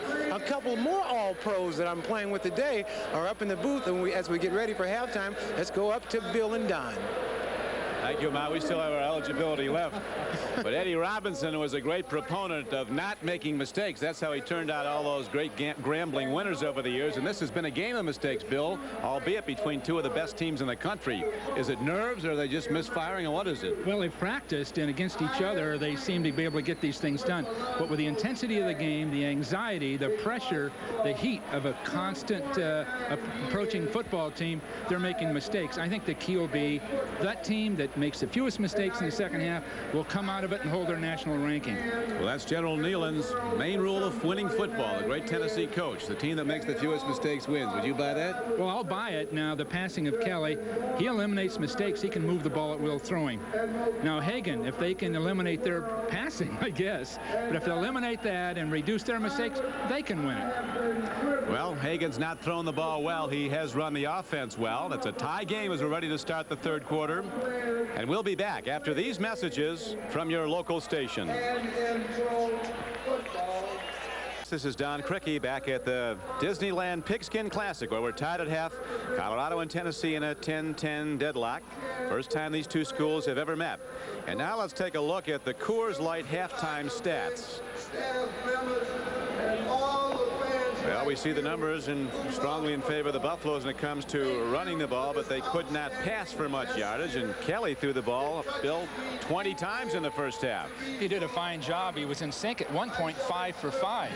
But when we see turnovers, 4 and 2, where these are the kinds of well-coached teams that have very few, it demonstrates the stress they're under, the anxiety, but also the competition. First game of the year, nationally ranked competition, and they're both sort of suffering the effects of it.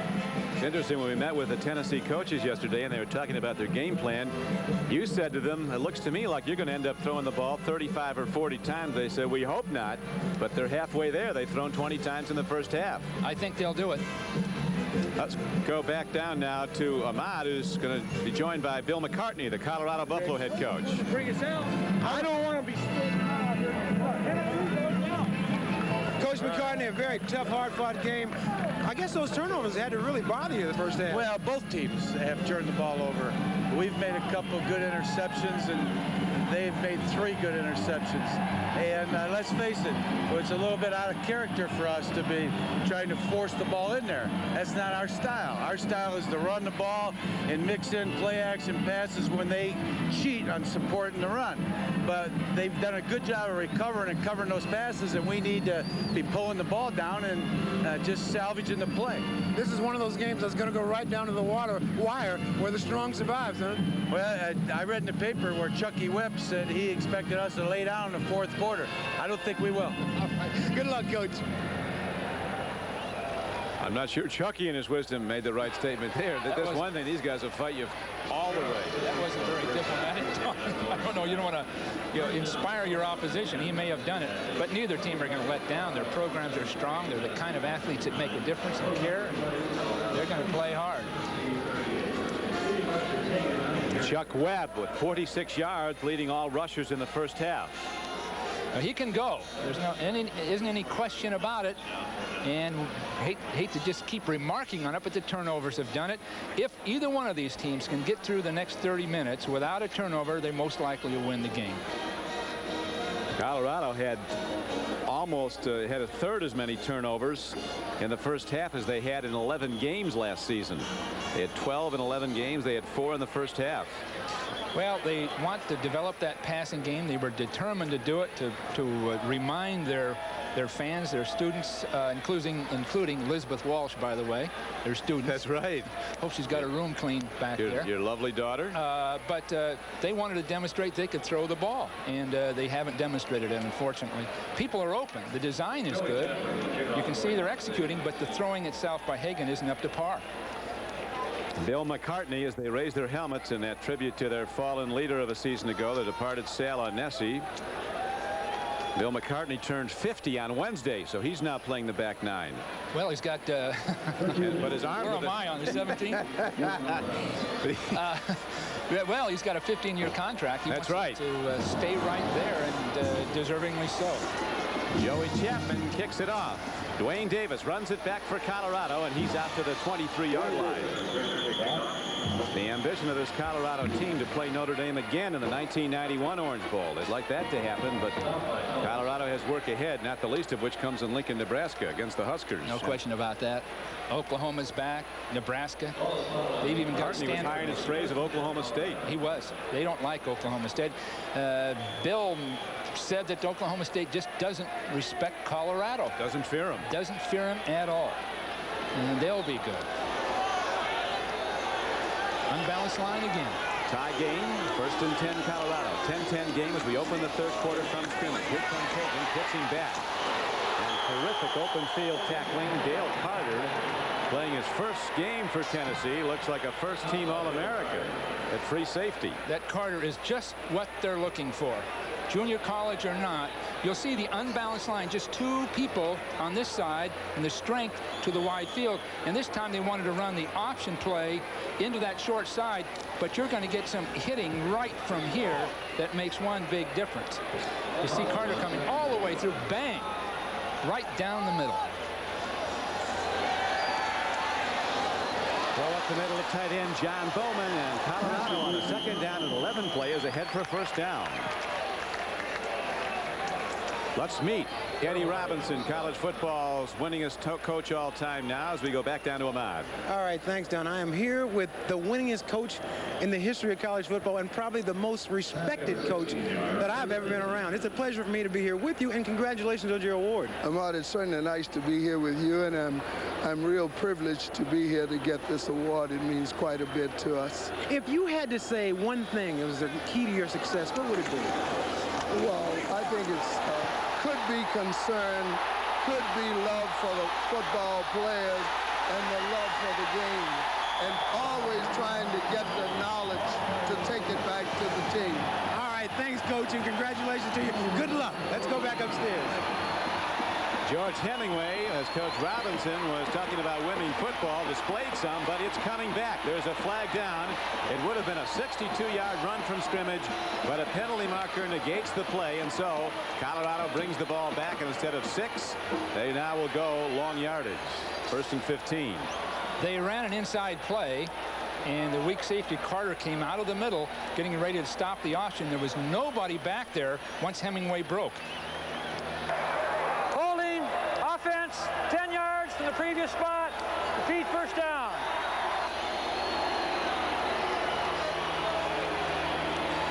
Well, that was a fortunate thing for Tennessee. You see some holding by, it appears Vanderpool, number 72, has got an arm out and sort of hooking. The flag came down right in that area, so that could very well have been it. Coach Majors pacing the sidelines. He was ready to play the game last night. I mean, he was so keyed up. He was ready to suit up and go in on kickoff coverage. He just wanted people to talk to. It really meant a lot to him. Rolling out. It's Darian Hagan. He had the bruised knee in the first half, but appears to be all right. He also had the 4 interceptions, or the 3 interceptions. There was also a fumble by Colorado in the first half. Tackled by Ernest Fields, outside linebacker for Tennessee. So much of the Colorado offense is called at the line. They just count the number of defenders on either side of the ball and know where they're supposed to run. At this point, with that unbalanced line, it seems like Tennessee's unprotected to their right, and yet they're stopping everything that Colorado does over there. Second down and 17 in this tie game as Hagan takes a deep drop, throws downfield. He's got a man, and a play is broken up. Rico Smith running a fly, a perfect on-target throw by Darian Hagan, and J.J. McCleskey, a cornerback, got a tip of a finger on the ball and knocked it away. Would have been the play of the game. That just didn't have quite enough trajectory on it, so it was a flat throw, and McCleskey just got there in time. That was 6 points. Well executed, called just at the right time. The ball had just a flat enough trajectory that McCleskey could get a hand on it. Hagan's passing numbers not good, but his confidence not down as he comes back and throws the long one. Mark Henry now in at wide receiver brings in the play. Third down and 17. A blitz is on, and Hagan with his great speed eludes it. Now throws on the run and makes the connection, but it's short of a first down. The game is out to the 44-yard line of Colorado, and their punting unit comes out about 4 yards short of a first down. All the parts are there. It's just getting them in sync.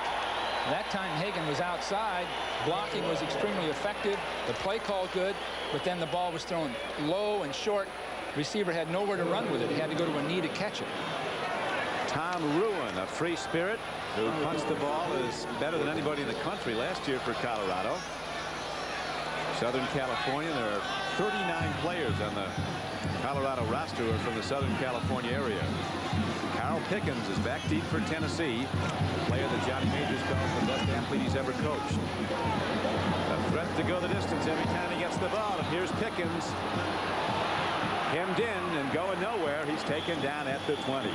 John Bowman came down, the tight end, to make the tackle on special teams. 38-yard punt, 1-yard return. Colorado cheerleaders in good form on opening day. They've been practicing hard too, as have the volunteer cheerleaders, and right now they'll look for Tennessee to try to open it up in this 10-10 game. Kelly will be throwing soon, if not now. First he goes to the run. Webb takes it to the 24-yard line. Leonard Renfro, a 285-pound redshirt freshman defensive tackle, number 99. I think he's going to be a real standout. He's another. They just get some great athletes. Both of these programs, both schools wanted this game. One reason, recruiting. Neither have the population base in their state. They get some excellent players, but not enough. So Tennessee with 22 states represented, Colorado with 20 states represented by their football team. Chuck Webb runs, and he is taken down. Going right at him was Howe, a defensive end. Number 95, Gary Howe from Spencer, Iowa. 6 feet, 275. Can you imagine fitting him out for a black tie outfit? 6 feet, 275. They'd have to get the... I tell you, it's astounding, Bill, how big players are, aren't they? I mean, 10 years ago, these guys would dwarf anything you see in the NFL. We talked to Anton Davis. He thinks that he weighs about 310. He feels he's 250 to 255 naturally. The rest is weight training. Long ball. Well, it's weight well carried, because Anton Davis can run the 40 in 4.9, which is beyond belief. He's an excellent student too. I haven't seen a better prospect than this man. I believe he'll be one of the top 5 men picked in the draft. Who are some of the others? Alfred Williams. There's another one. And there are any number of people. McCray, the opposite tackle, 6'7", 291, 30-inch vertical reach. That's unbelievable. Joey Chapman, the freshman punter, hits it downfield now for Colorado. It's taken by Pritchard, and he is going to advance the ball to the 45-yard line. Buffaloes get the ball back and in good field position when we come back to the Pigskin Classic. The Goodyear Blimp Columbia looms high over Anaheim Stadium, where the Colorado Buffaloes and the Volunteers of Tennessee in the opening college game of the 1990 season are tied up 10-10 with 10 minutes and 58 seconds to play in the ball game. We're now in the third quarter.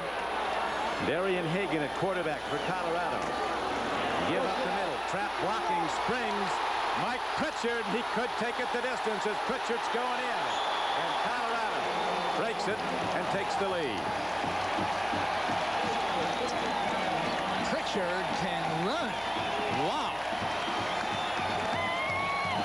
Once he reached full stride, Carter couldn't even get close to him. And you've seen this coming up. They've been running that unbalanced line, that option play, and they split that defense right down the middle. Now, the coaches saw something because they knew just what they were doing. I know I couldn't see it. I kept wondering why they were running the option, and they set up that inside play. Colorado breaks the deadlock and now looks to take a 7-point lead, and they get it as the extra point is hit up and good. Colorado down 7-0 after the first quarter. Now leads Tennessee 17-10. You see people overrunning the play, and there's a missed tackle. I believe the strong safety missed the tackle, but that speed really paid off. It's interesting, Bill. The starting defensive tackles for Tennessee were out on that play, given a break, and Colorado goes the distance. Again, you see the unbalanced line here. Now you see beautiful blocking by Solomon and Garton right here, and that ball breaks straight up the middle beautifully. Well executed, and the fundamentals are fine. You see people is releasing straight up the field and just turning their men. And as Don pointed out, there was some substitution by Tennessee that put some lesser guys on that field to give people a break, and it cost them. Cost them for 55 yards and a touch, and that's the lead now for Colorado, a 7-point advantage as the kickoff goes downfield. And here is Carl Pickens. Caution, don't bring it out. Much as he wanted to, his running mate back there. And you got to have people talking to you, don't you, Bill, when you're returning kicks? You know, he almost came out of there with that. Way down the field. He wanted to make something happen. Now Tennessee is going to naturally keep their poise and just execute plenty of time, but no more turnovers. Last year, Colorado had over 30 plays of over 40 yards in length. They were a big play team, and that's one reason Coach McCartney said we're optimistic this year. All our big play people are back. Tennessee coach Johnny Majors told us yesterday, I don't believe you can win a championship without throwing the ball. That's true. I agree with him. No question about it. There'll be tough games all year, and there'll be times when you have to throw and throw effectively. It may turn out this way in this game, certainly for Tennessee. David Bennett, a defensive back, helped off the field for Tennessee. First down and 10 for the Volunteers. They go to Webb. The Colorado defense keys on him as Canavis McGee at 6'5", 250 pounds, an outside backer, one of the H boys. He and Williams have known each other since they've been freshmen in high school in Houston. It's the H boys, the Houston boys. Some say it's the H boys because they're the hit boys. All of the above. Canavis was not blocked on that play. Now, you can't expect to make any yardage not blocking a man like that coming around from the outside. Second down and 7 now for Tennessee. Andy Kelly takes a look, swings it out. Nicely fielded by his running back, Chuck Webb, but the defense was there. David Gibbs, number 15, a cornerback, knocked him down. Critical down, they all are on third down, but again, if Colorado gets a possession near midfield, they're going to be trouble. Tennessee's just going to have to sustain something, at least get the ball to midfield before they punt. Last season, Tennessee averaged just over 6 yards on every first down attempt. They got almost 6 on that play. Major's a big believer that first down sets up all the rest of your play calls. That goes back 40, 50 years of football. Now there's a timeout signaled on the field. 9:45 to play in the third quarter, and Colorado leads by 7. Well, see, I've had a chance to interview Mickey Mouse since I've been here. I thought I'd not take another chance to interview Ralphie, the Buffalo, but Ralphie's outside. But Buffalo, Buffalo Chip this is the Colorado mascot that they let into the stadium, and I see that you're having a little problem with water here. Oh yeah, it's a little bit harder than I thought it would be.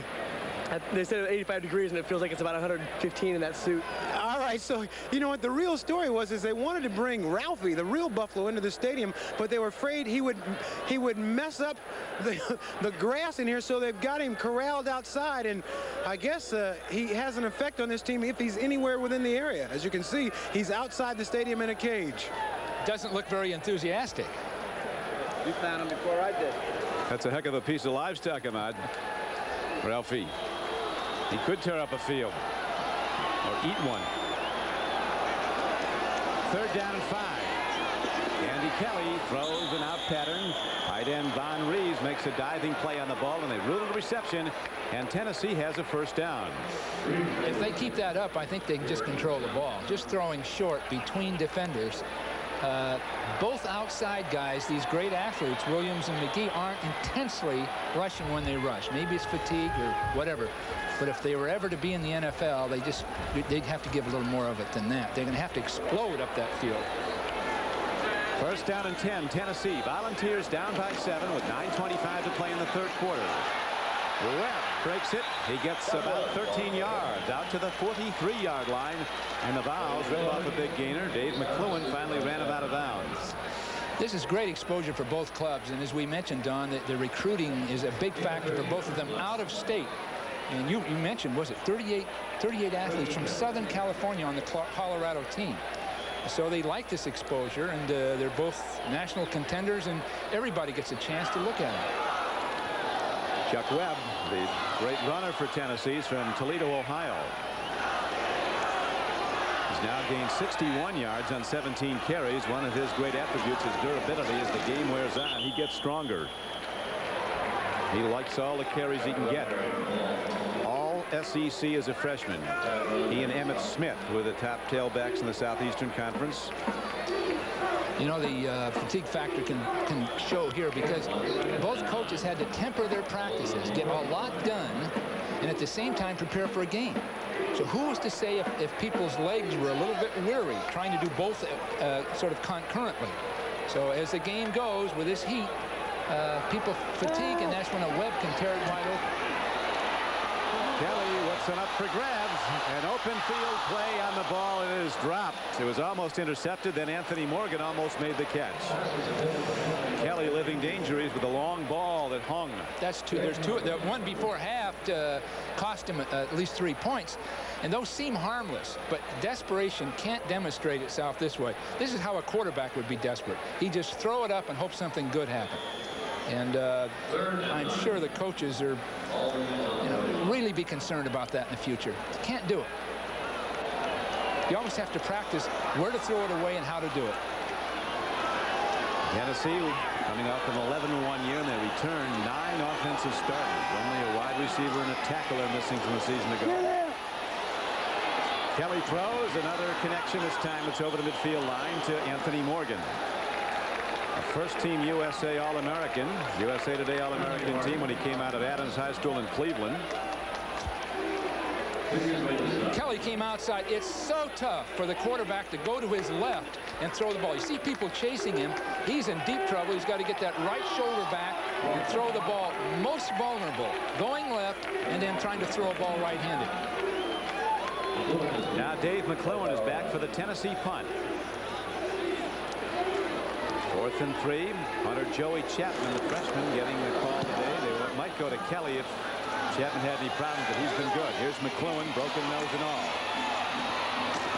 And he's out to the 18-yard line. A 37-yard punt, a 5-yard return, and NBC Sports is proud to present another outstanding season of National Football League action. It all gets underway on September 9th with an exciting Week 1 doubleheader. NFL Live kicks off your football Sunday at 12:30 Eastern Time with Bob Costas, O.J. Simpson, and newcomer Will McDonough. Then NBC begins its 1990 season when the monsters of the Midway, the Chicago Bears, go against the Seattle Seahawks. Plus great regional action on the second half of our doubleheader. Check local listings for the game in your area. NBC football, we've got the lineup. Pittsburgh at Cleveland on opening day. Arch rivals in the AFC Central, Denver and the Raiders. People are wondering where they're going to play that, in L.A. or Oakland. That's true. You know, that Seahawk-Bear game's interesting. Both of them are in a precarious spot. They have to come back this year from disappointing seasons a year ago, and they're going to meet each other. It's virtually unknown. Haven't played each other very often. After a holding penalty, Colorado runs some scrimmage, and Pritchard, who took it 55 yards for a touchdown on his previous carry, gets ahead to the 16-yard line. A gain of about 7 yards on the play. Defensive tackle Mark Moore on the stop. You know, they label this offense the eye bone. It's a little different than the wishbone. And the advantage of the eye bone with a deeper tailback is you can have cutback plays as well as the option play. So in that case, they ran an eye bone where the back started left and bent around to the right. And at this point, Tennessee's starting to fatigue a little bit, it looks like to me. Temperature in the low 80s. Bright sunny day in Southern California as George Hemingway, who scored Colorado's first touchdown to culminate a 19-play drive, is knocked down by Casey Rogers. The eye bone formation developed here. You see 3 backs deep. Normally there'd be another back right in that spot, but they put him at the tailback spot. So now they can still have the eye cutback play. That is a major feature of that style offense. Very unique and gives full dimension to the running game. And the running game it is again now for Colorado, and good yardage is Pritchard. Not big, 5'11", 180, but good leg drive carries him out for a first down out to the 25-yard line. A critical spot for Tennessee right now. Very critical, because the running game for Colorado is starting to wear people down, and now they know which plays to call. Early in the game, they were sort of experimenting as to attacking this defense. Now they have an idea what they want to do. Colorado with a 17-10 lead and the ball. Here's Darian Hagan, their all Big 8 quarterback, who takes it to the 30-yard line and gains 4. Darryl Hardy, the man assigned to shadow him, made the stop. You see people on the Tennessee team getting up a little slowly. One of their best players is not getting up, Bill. Mark Moore, defensive tackle, is down. Injured player is Mark Moore. Well, taking this game on was a semi-risk by both clubs because their ranking would be affected, because they wanted to get their team ready for a complete season, including a later bowl game. But we had an injury in this particular case that may or may not be serious. They're not looking at a leg, which is fortunate. Now, this is where the problem is, right here. So you'll see the ball snap, and people begin to move, and we will just get a look here. Working there, caught right behind the leg. You see right behind it, like it was hyperextended. But it didn't look like a turning of a knee. So the way he's walking off the field, we may see him again. Moore, rated the best defensive lineman of the Volunteers, 275-pound senior from Charleston, West Virginia. So Colorado putting up some big numbers now, Bill, in a rush game. 227 yards. This is the kind. They'll get 350 before the day's out. Tennessee has to combat that with ball control passing, and then Webb making a big play. Volunteers fired up. Sean Walker comes on the linebacker shoot into the gap, makes the hit on George Hemingway. Volunteers freed the ball, but it was ruled down. Both these clubs had real problems with taking this game on because so many untried players. Now you just see penetration all the way through the defense. It really never got on track.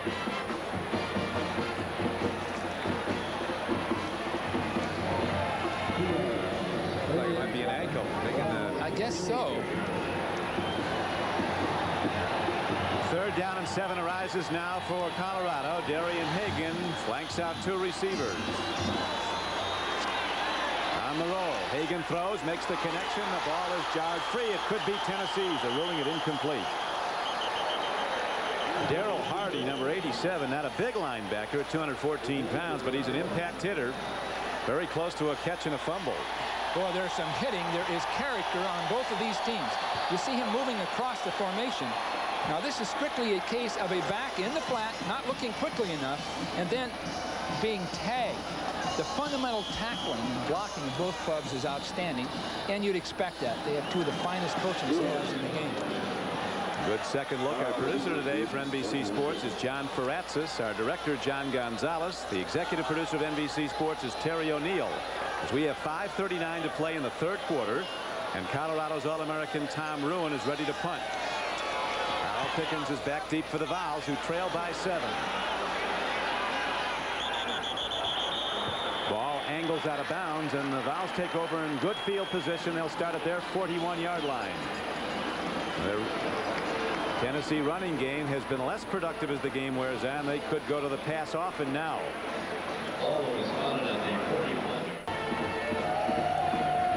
Colorado 17, Tennessee 10. Third quarter, 5:32 to play in it. Don Criqui with Bill Walsh and Ahmad Rashad at the first Disneyland Pigskin Classic. Opening game of the college season, as good as advertised. Two teams who hope to challenge for the national title this year. Colorado in white holding to a 7-point lead as Chuck Webb, top back for Tennessee, runs the ball ahead on a first down for about 2 yards. Tennessee, it would appear to me, should be throwing on first down and running on second down, because Colorado on second down will be playing more pass, gives Webb some room to run. But that first down I formation stuff against this defense is going to be tough to make work. Buffalo's made some adjustments after Tennessee really got a lot of yards running the ball early in the game. Good play fake by Andy Kelly. Open man, and Pickens short arm the ball. Yeah, he thought there'd be man right there, and there wasn't. That's the most embarrassing thing. You think you're going to get hit as you touch the ball, and there's nobody within 10 yards. And he won't want to view that with his teammates after the game, and he probably won't do it again this year. There's the play. Look, he sort of just feels there's somebody there. Yeah. He won't do that again. That's a lesson well learned early game. If there is somebody there, it can be about next Wednesday. You remember what happened. Right.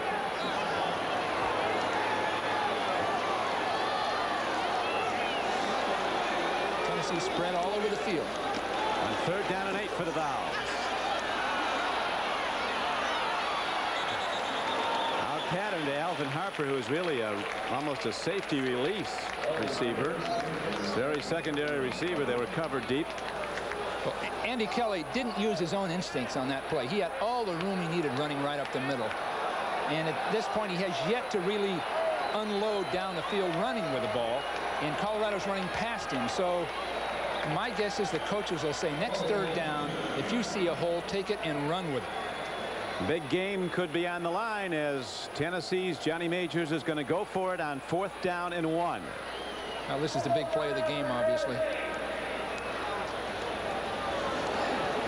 Larry Lacewell, the defensive coordinator for Tennessee, one of the most colorful, capable coaches in the game. He was the defensive coordinator for Oklahoma, became expert on the wishbone. Then at Arkansas State, offensively, they ran it. So he's the guru of wishbone football around the country. Bill McCartney considers Lacewell such an expert, he's gone to Arkansas State when he coached there and asked him questions. He's a real student of Lacewell's. So that's one of the reasons that Tennessee defense is holding up well today with all those younger players in it. Apparently getting his mug on TV is not high on Coach Lacewell's agenda. He would seem to be hiding it. Let's check out Ahmad and see what he's up to on the sidelines. You are looking at the left ankle of Mark Moore. Mark said he just had a little bit of a slight sprain, and also the tape was a little bit too tight. He's had his shoe off. He had his ankle retaped. He said he is going back into the football game. Well, they need all the hands they can get. There's an interesting possibility here also, Bill Walsh, and that is that Kelly's a punter, and he could very well punt from a shotgun formation. Well, they were practicing it. That's right. That's the old General Neyland philosophy, and Johnny Majors has hung with it and had great success with that philosophy.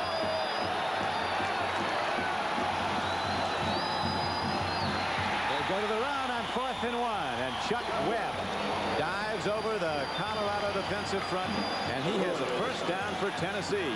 He had two great blocking backs in front of him, Amsler and Poles. And Poles 42 is considered the best blocker on the team. You can't see them there, but they just sort of cleared things out and let Webb go over the top. They were really sure of themselves on that one. Really sure of themselves. No questions. This is the centennial year of Tennessee football.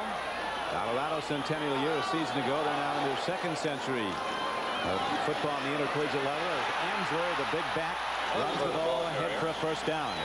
Tennessee on 1st and 10 goes to fullback Greg Amsler. Both hands on the ball. He's strictly a slant runner. Not a lot of cutback moves, but a lot of power, and he's ahead for a first down for the Vols. He's a Tom Rathman type fullback that once they get their head of steam up, they're really tough to stop from falling forward. So they're always going to get that extra yard. And they're just deceptive enough to be dangerous.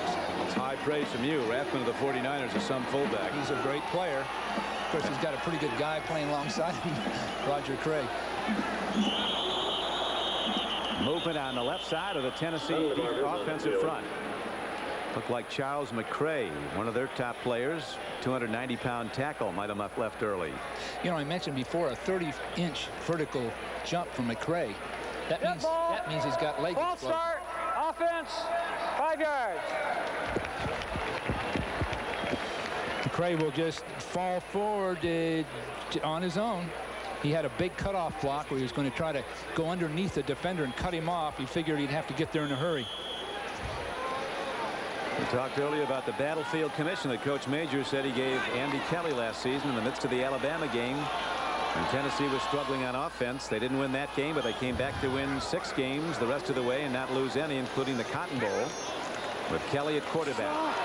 Now they go to a draw play, and Chuck Webb breaks it ahead on a 1st and 15 play. He gets almost 10 yards. Well, Colorado not well schooled in rush lanes for the passer because their practice against the run are all coming up the field so hard, taking the outside of the blocker and just open that path right down the middle. These are excellent calls by the Tennessee staff. Their play calling is exemplary, really. Phil Fulmer, the offensive coordinator, is very knowledgeable, got a good control of this offense. 2nd down and 6 for Tennessee in the 3rd quarter. Vols down by 7. Back to Webb as he takes the ball for his 22nd carry of the game. He's up to 80 yards running it. The key now will be no self-destruct. They're in scoring territory. If they can get 3 out of this, they're making progress. But they've got to get points on this drive. 2 minutes and 40 seconds to go in the 3rd quarter. Have to get points on this drive. Game winding down. 2:33 to play in the 3rd quarter. Halftime it was tied 10-10. Tennessee scored first in the game. Led 7-0. Colorado came back to take a 10-7 lead. Tied at halftime 10-all. Now Colorado in the lead, 17-10. Option play. And Kelly takes the full brunt of Deion Figures, the right cornerback. Deion was there. And Kelly's problem, he came out on that option too fast. So he really wasn't in control. It's a major hit. You can hear that. That's what the coaches tell him to do. You know, Deion Figures beat out David Gibbs, a fine defensive back. And the reason, I guess, is just pure athletic ability. It showed right there. Figures a big corner. He's 6 feet, 195 pounds, and he put all 195 on Kelly. Apparently he's all right for an equipment adjustment. Andy Kelly was a parade All-American playing at Dayton, Tennessee. 59% thrower last year, 6-0 as a starter. You know, Don, he's the first quarterback Tennessee's produced for the University of Tennessee since, I think the year was 1964, so ages ago. While Tennessee's produced a lot of excellent offensive linemen. He's the first starting quarterback they've had from their own state for 35 years. Is that right? Yeah, it's really interesting that offensive linemen, receivers out of Tennessee, quarterbacks elsewhere. Receivers, it's an embarrassment of riches. The receivers Tennessee's turned out. Number 1s galore. Willie Gault, Tim McGee of the Bengals, Anthony Miller of San Diego. Gault now at the Raiders, drafted number 1 by the Bears. Look at these guys. And they're all speed guys. Sam Grady, Olympic gold medal winner, now at the Raiders. Thomas Woods with the Dolphins, and who can forget, and he's still active with the New England Patriots, are now with the Indianapolis Colts, Stanley Morgan. All speed guys, and you give the coaches a lot of credit for developing their skills and then identifying them, giving them a chance to use their skills. Well, critical call here. 4th down, what, 3? I guess they are. They're going to go for it. 4th down and 3 it is. With 2:06 to go in the 3rd quarter, Tennessee down by 7. They connected on 4th and 1. This is a much more difficult play call. They need 3 yards for the 1st down. Kelly could roll. Andy Kelly on the rollout, open. Pickens drops the ball. Pickens with 2 big drops in this game. He was wide open. Wide open. And he would have made 15, 20 yards. Nobody was near him because he was running one direction. Everybody else was running the other direction. And again, he didn't reach out and get the big part of the ball. Now, there's a pick play right there. That's not very nice, where one defender is sort of blocking out somebody, but he just didn't. Took his eye off the ball. That's twice now. All that athletic ability means very little when those kind of things happen. But there's a long way to go, and Carl Pickens may yet make the big play. Tennessee might need one unless they can get in the end zone soon. They're down by 7, losing a golden opportunity down close.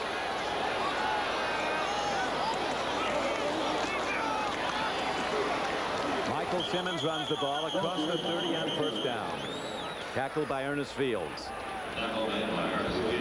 Now the Tennessee team is really playing for that guard tackle pull play we spoke of earlier. They're really attacking it, and Rodgers, number 99, just went underneath the guard and tackle, cut it all off. So there isn't a defensive adjustment to something that was working early in the game. The Buffaloes from Boulder, Colorado, have a bigger offensive line than the Broncos from Denver. Mike Pritchard, straight ahead carry on 2nd down and 7. Got a couple. 3rd and 5 call coming up. Colorado with a 7-point lead, probably looking to run the clock as best they can with the running game. Well, that's what they'll do. The passing has been disappointing, and they'll regroup when they get back home. But right now they've got the talent. That offensive line, Joe Gardner, consensus All-American, 280 pounds. A bench presses 470 pounds. Great strength. Just typical of this program. If he gets any stronger, he could hurt somebody out there. Pritchard breaks into open field. You'll remember he went 55 yards for a Colorado touchdown. Jeremy Lincoln stops him, but not until Pritchard gains 14 yards. Again, using an unbalanced line, they stretched the defense, and inside people were cut off. Moore, with his bad ankle, was one of them that was cut off. So when things went to the outside, you'll see everything stretching this way, but people not going there, so the ball cut right back between them. So you'll see Moore getting caught with that bad ankle, and he can't get out of there. Now there's the hole, and number 74 would have been there. Hagan doesn't get much. Our NBC statistician, Elliot Kalb, totaling some handsome numbers for Pritchard. 12 carries, 113. Not bad. Bieniemy will want to get back in there pretty quick. That's for sure. They possess a lot of real quick people. A lot of them are Californians. But Denny Green at Stanford would like some of that speed. He's got Colorado next week. Is that right? Yeah. He's where? In Boulder. Well, they were 6-0 at Folsom last season. Opponents called it Folsom Field. They call it Folsom Prison because this Colorado defense made prisoners out of every offense that went in there. So the Buffaloes lead after 3 by 7. We'll be back after these messages from your local station. At the close of the 3rd quarter, players on both sides of the field gave the 4 signal. The 4th quarter, they know they're going to be in a street fight right through 60 minutes of this game. Their coaches projected that it's going to go the distance. As Coach Majors said, Bill, we're going to find out who's got what when it comes to the 4th quarter. Well, Tennessee will never be intimidated. They've got a great program, a great history, and nobody will make them back down. On the other hand, Colorado has got to prove to themselves they can come back, because against Notre Dame they didn't. They caved in. Hagan on 2nd down runs for short yardage. It was a 2nd and 6 play, and he's ahead for 2 at the most. Ernest Fields, an outside linebacker, ran him down. Yep, McCartney was very open about that. He said we did not have the maturity to come back from the disappointment at halftime. Well, it was so new to them that I did that broadcast, if you remember. I was tense, so I can imagine with all my years' experience how Colorado felt in the Orange Bowl against Notre Dame. And when they didn't score in the first half, they were frustrated and lost their concentration. I think they learned from it. Hagan on third down runs the ball, and it looks like Tennessee caught him short of the first down. It'll bring up 4th and short. Now they have to decide what to do.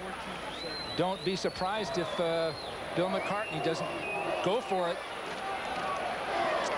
Looks like he is. And it's more than a yard, isn't it, Don? It's really... Yeah, it's a little over a yard. You know, it's a distance. If Tennessee can get this break, they've got field position. They got a touchdown in a short yardage play like this, you'll remember, with Hemingway, the upback, the fullback, running a slant left. He leads the blocking, and over the top and ahead for what appears to be the first down. It's Mike Pritchard, the game's leading rusher. With that great leaping ability, he just took off. Just went through the air for the first down, it appears. And they got it. Pritchard called on to start for suspended Eric Bieniemy. He's been sensational in this game.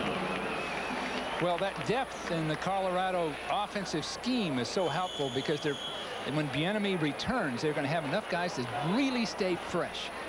And even Charles Johnson, the backup quarterback, can run with the ball effectively. Bieniemy reduced to a sideline cheerleader, but he's been here all week. Hemingway takes 2 and then 3 hits and drives ahead on first down to the 35-yard line.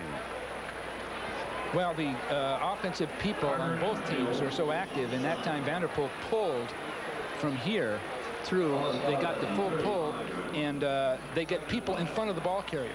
Right up inside, good trap right there. And I believe that was Heasley that really did the trapping. Buffalo's averaged 372 yards a game running the ball last season. Only Nebraska averaged more. We're going to that power run game again. Tailback. Pritchard breaks it inside the 20-yard line.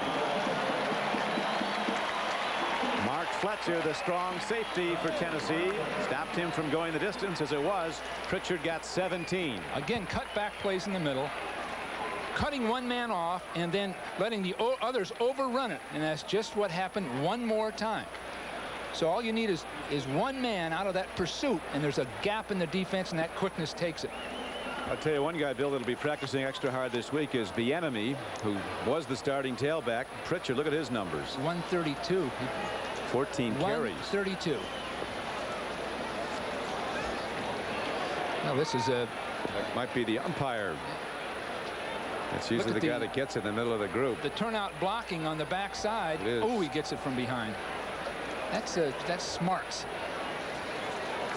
That actually smarts. He's a gamer, though. Then you're half embarrassed too. So you got to act like everything's okay. No problem. Jim Coyne is the umpire. James Springer, the referee.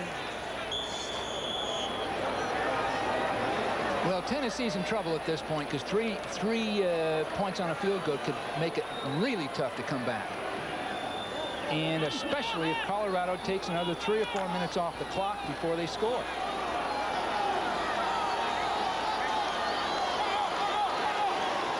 .19 to play in the game. Colorado 17, Tennessee 10. First down, Buffalo. Darian Hagan pitches back. Almost threw it away. In fact, did, but it went out of bounds. Michael Simmons was his trail back. That was about as long an outside lateral as you'll see. That ball had to have been lateral 10 yards across the field. Now, there's no need to do this. But this flowing kind of play is what gave Colorado a great season last year. Now, if that thing had been batted and Tennessee had gotten it, that would have evened this game up.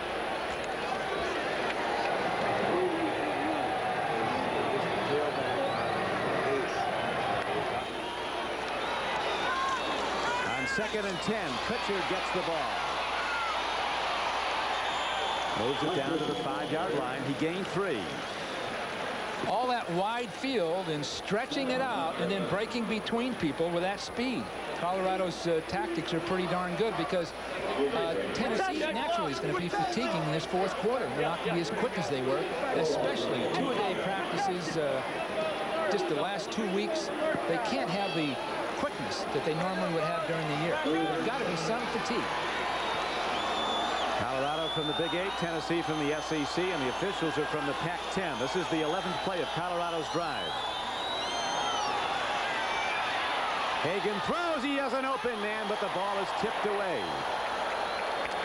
Jeremy Lincoln, number 25, got a hand on the ball. Mike Pritchard was alone in the end zone, and the ball appeared to be on target until Lincoln recovered to knock it away. You can't be more open. Again, it was the trajectory of the throw. The professional quarterback would you just drop the ball over people's head. Oh, it was batted at the line. Again, it was the trajectory of the throw. Now Jim Harper is ready to try the field goal, a 32-yard attempt.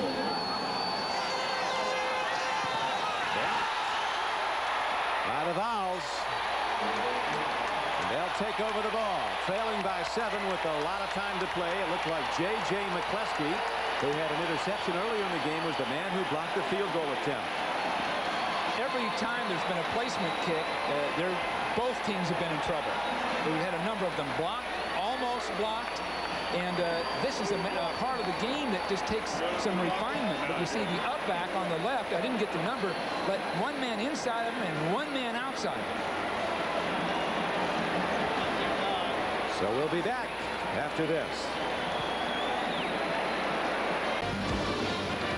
With Bill Walsh and Ahmad Rashad, this is Don Criqui back at the Disneyland Pigskin Classic. Opening game of the 1990 college season. Tennessee trails Colorado by 7 in the fourth quarter as Tennessee goes to the throw. And the ball is dropped by the normally sure-handed fullback Greg Amsler. The 2nd and 10. John Majors, the coach of Tennessee, calls his starting tackles, McCray and Davis, the best pair of tackles on one team he's ever seen. Somebody in the media called the Tennessee offensive line, Bill, the real TVA, the Tennessee Valley Authority. Well, Mislinski, Fisher, and Baird are not bad, so you've got excellent people there. That throw had a little too much on it, really, for Amsler to handle well. So, again, Kelly can refine those kinds of things. On 2nd and 10, Kelly stands in, happy feet, and he is quickly closed down by the on-rushing nose tackle, Joel Steed. Well, he had enough time to throw the ball. He went from one receiver to another, and this is a key play now because if they have to punt and Colorado has the ball back, they may use the entire clock. Everything's fine. We're just waiting too long. And again, that's experience. This Steed's a great guy to have in your team, a real leader. He gets the accolades of both coaches. I know that. Number 93, the nose tackle for Colorado, Joel Steed, a 280-pound junior. 3rd down and 19 now. The Vols have a big problem. Dump off goes to Webb as he tries to do it in the open field, but on the cutback at the 15, he loses his footing. Chad Brown falls on him. And Tennessee has to punt the ball from deep in their own end, trailing 17-10. Alfred Williams was all over Kelly that time. Not so much to sack him, but just to get in the way. There wasn't anywhere else to throw the ball.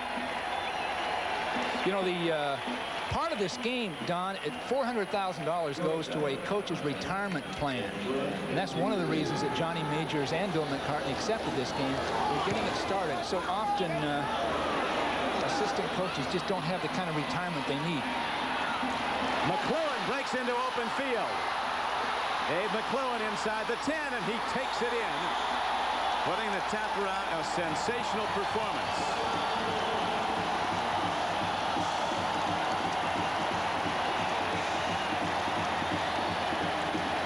Showed the speed his dad had. He's a little quicker than people thought. But the punt itself was flat, and the coverage didn't get near him. He had a running start. He looks like Jason from one of those Friday the 13th, the way his face is all. He's got it off now. He's had a big bandage all over his nose. Apparently took it off. It was interfering with his breathing. Certainly not his ability to play football, as he has been sensational at cornerback for Colorado. And the Buffaloes, who trailed in this game 7-0, have now taken command 24-10 over Tennessee. All the room he needs to run with it to get his start. Then he just makes it a sprint. Excellent blocking on the outside. Beautiful job. 6'1", 108 senior, as Coach Bill McCartney looks on and likes what he sees. Just like we drew it up. So the Buffaloes are in command, the biggest lead of the game, 14.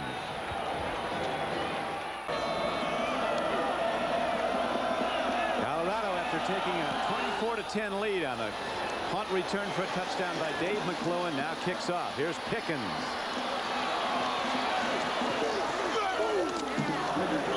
Pickens is out to the 31-yard line, knocked down by Paul Rose. This punt return was beautifully managed and orchestrated, well coached. Now you see McClellan breaking right. One person we can identify as Eric Hamilton, number 6, will make a block, but there's the running lane right through here, and right through there. There's a running lane with a picket wall here and a block to the outside. So this is as they designed it, and that, of course, gives the coaches a lot of satisfaction. Of course, Tennessee now is going to have to throw every down, and this is where Alfred Williams, McGee, Steed, these guys are going to just sell out now. Go after that passer. Here comes the rush as Kelly stands in, and it's slapped back. Almost intercepted.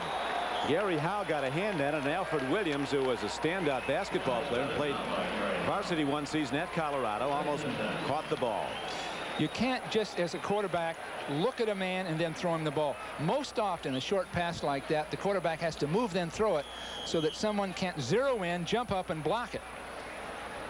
Again, these are all the nuances that take people years to develop. Tennessee has split the run on the pass, Bill. 30 rushes, 31 throws. We might get 40 throws by the time the day's over.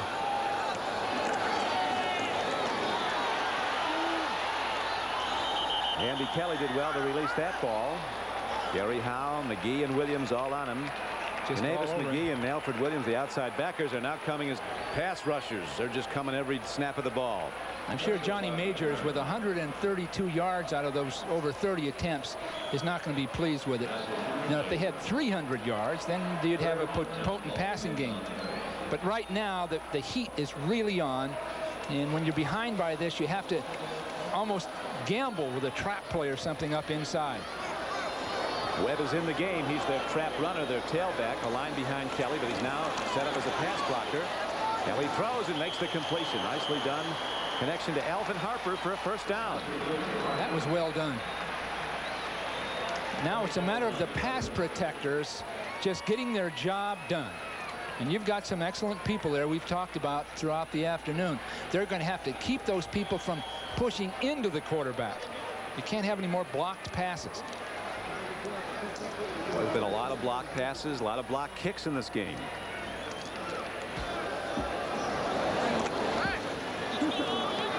Tennessee coming off an 11-1 season, and they finished 5th in the national rankings in the concluding poll last year, so they won the Cotton Bowl over Arkansas. In trouble now in its opening game against Colorado. Here's a throw downfield, the connection. This time Pickens takes it in and dives down to the 29-yard line.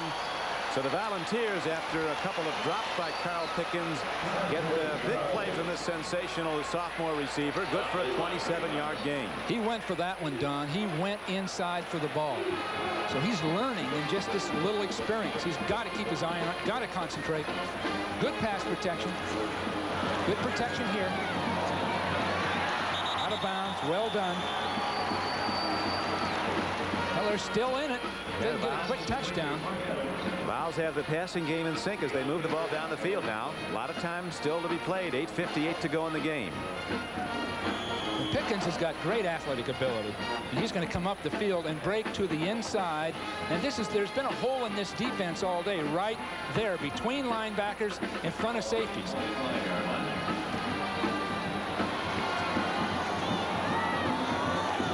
Second down and 4 now for Tennessee. Vols trail the Buffaloes by 14 points. Kelly throws, open man, and it's caught for a Tennessee touchdown. Alvin Harper, a 205-pound senior from Florida, a 7-foot 2.5-inch high jumper, getting open. He's been the big play receiver for the most part in this game, as Kelly takes the Volunteers right down the field on passes. Final one, 24 yards and 6, and Tennessee's right back in it. Well, Kelly talked about it, visiting with him before the game. He can see the blitz coming, he said. They don't bother to hide it. They don't try to deceive you. They come up and blitz. That time Colorado blitzed. Kelly knew just where to go with the ball. Big extra point. It'll bring Tennessee back to within 7. Greg Burke hits it up and good. And Tennessee climbs back to within 7 points of the Colorado lead. Colorado is going to show their blitz. Everybody coming. You see number 19 up the middle, trips, but Kelly knew just where to go. And the speed of the receiver just, and no help for the defender. There wasn't any problem in getting it done. You'll see on the outside, just a nice pattern breaking back to the inside. Just too much room for a single man to cover that receiver.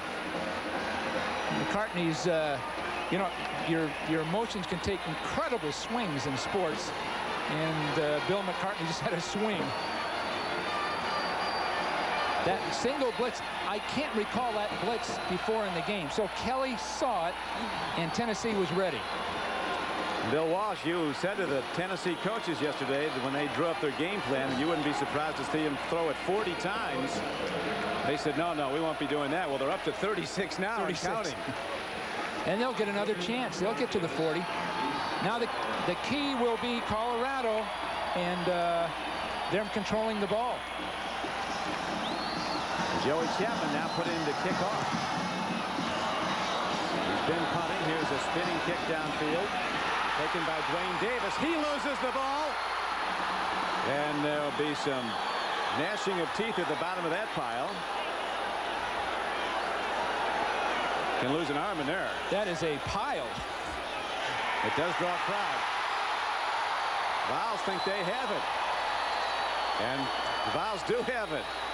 Well, the officials are, and we have a life and death struggle down there. They've got it. So Tennessee seemingly out of the game, down 24-10 in the fourth quarter. Strikes down the touchdown throw, and 2 plays later, 1 play later on the kickoff, comes back and recovers a fumble.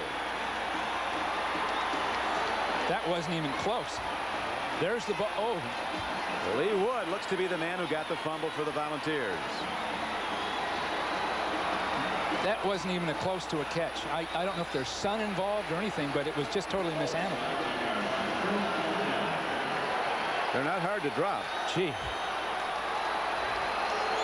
Tennessee's naturally has plenty of time. They can't afford any kind of a mistake right here. Now we get the age-old dilemma. Do they go for 2 if they score the touchdown? Webb straight ahead. If they score at this point, they surely would probably kick the extra point in time. There's still 8:42 to play in the game. They've got to at least get points here anyway. But there's time now with their passing game. And I don't think, Don, that you're going to see Colorado blitz again. They blitzed heavily one time, and it cost them. So they're going to just play their basic defense. There's the turnover table. And what will happen after the last fumble by the Buffaloes? Colorado still leading the game, though, 24-17.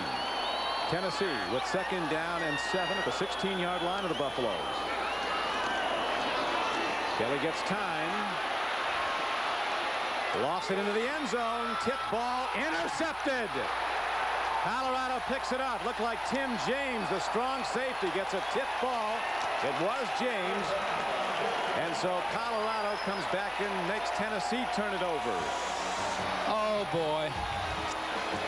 Andy Kelly could easily have run with the ball again.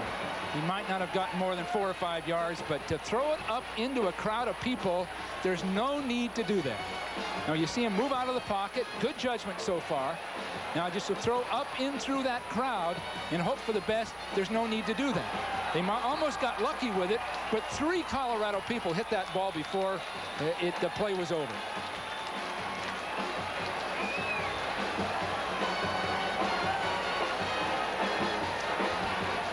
We'll be back to the Pigskin Classic after this.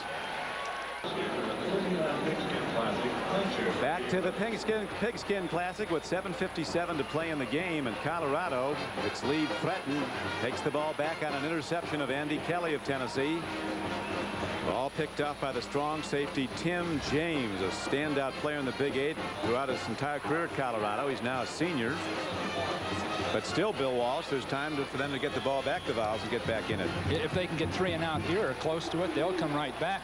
They can throw effectively. It's just the misjudgments down the field, and Andy Kelly can clear that up, but it may cost him a game along the way. To the run. Tennessee's defense is there to stop Michael Simmons for a little gain, 2nd and long. Sean Walker, the middle linebacker, made the tackle, number 45. Well, it always seems to boil down to the last 5 or 6 minutes in these kinds of games where you've got nationally ranked teams, and we talked about a big pass play making the difference. It appeared that for Tennessee, but the pass plays have been negative factors, not positive. Hagan on the option run, fires it out somehow. It could go the distance. Mike Pritchard's on the run. He went 55 for a touchdown. Now he'll exceed that as he takes it all the way. No flags down.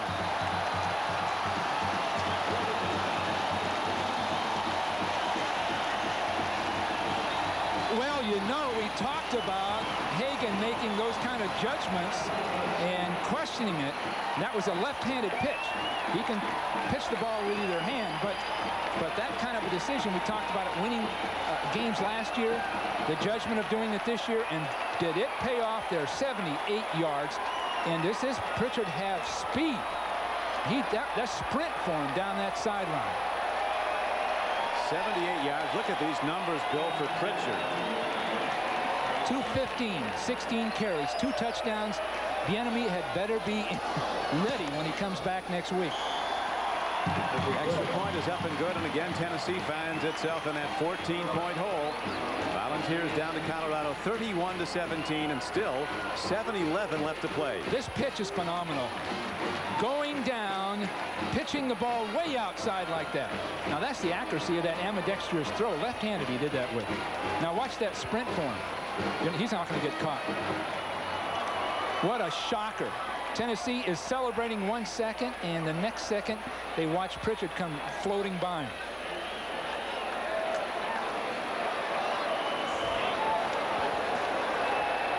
Well, if Colorado keeps this up, they could be right back in the Orange Bowl. Of course, there's a long way to go. The dig at Lincoln, Nebraska looms large, although, as you pointed out, Bill McCartney thinks that Oklahoma's going to be a real force again.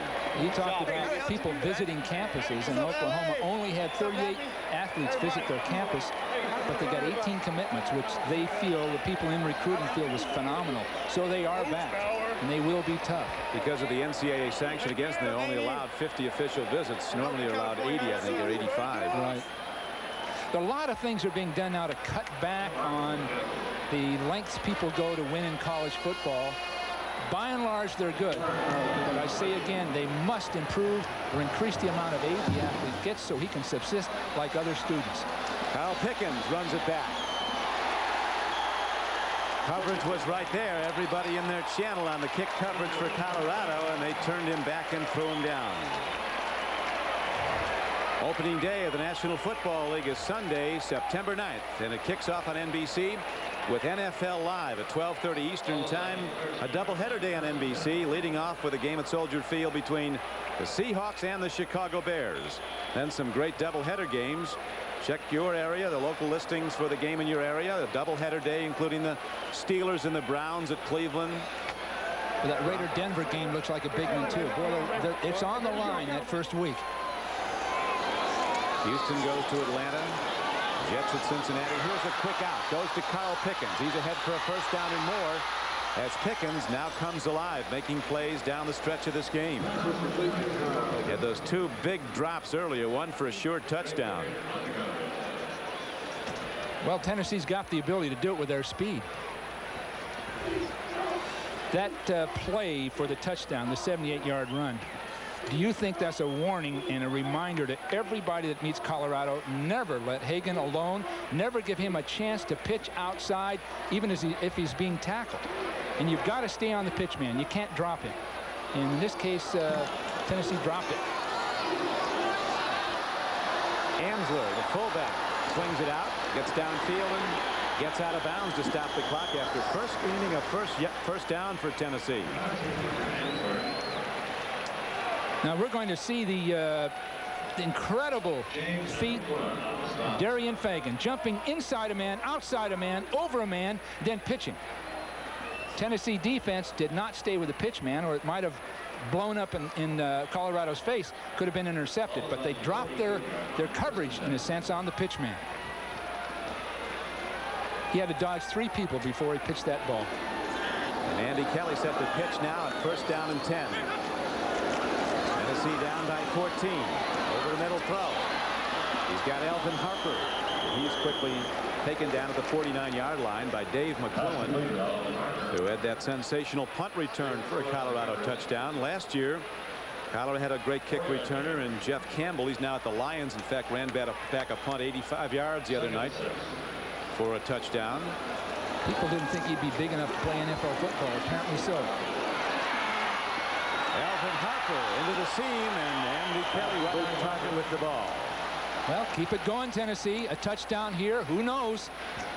This is what we thought the game would be like once people got over that pre-game or first-game jitters, and it's turning out that way. Both offenses moving the ball almost at will, executing well, but it's the turnovers that have destroyed Tennessee and Colorado, but especially, obviously, Tennessee.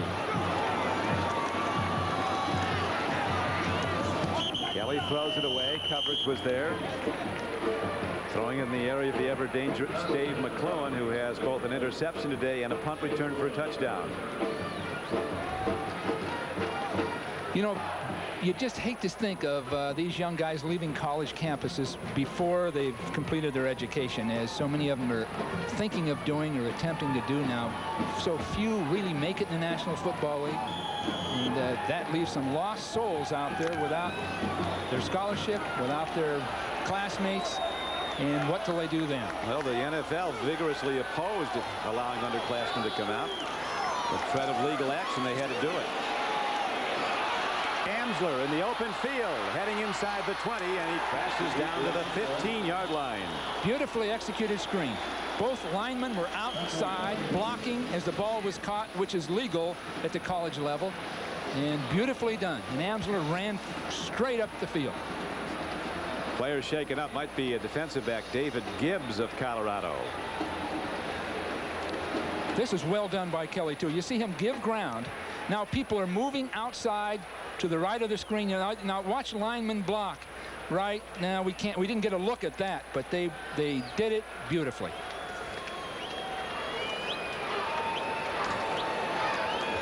Tennessee didn't see him down. They broke the huddle and were ready to go. Got a wounded warrior out there, and David Gibbs, who was stunned on the play. Well, Gibbs was out there with some linemen that outweighed him by maybe even 100 pounds. And my guess is he got caught by one of those big linemen and didn't stand up to it very well. It was a great job of blocking by Myslinski and Fisher that time, coming to the outside and picking up people. What was a game of mistakes in the first half. Colorado had 4 turnovers in the first 2 quarters, and Tennessee 2. It's now turned into a game of big plays in the second half. Both teams' strengths are showing up.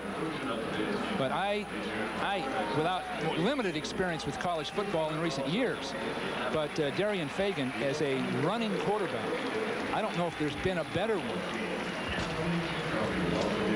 A passing quarterback, Don? He gets Not raised. Necessarily. No, he didn't throw the ball well, but I tell you, he led his team to yet another victory. Colorado with the longest regular season winning streak in college football, 12 in a row.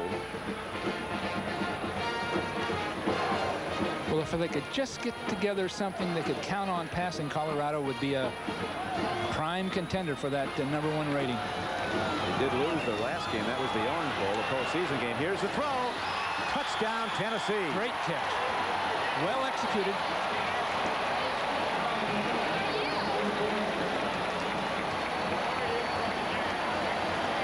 executed.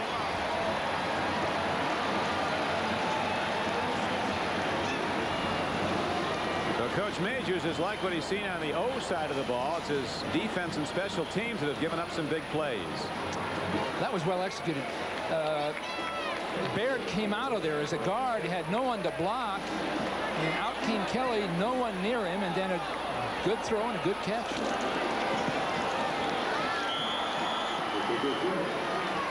It's a 7-point game again as Colorado's lead is cut to 31-24. You'll see outside he comes, and oh, it's number 51, Fisher, coming out the center.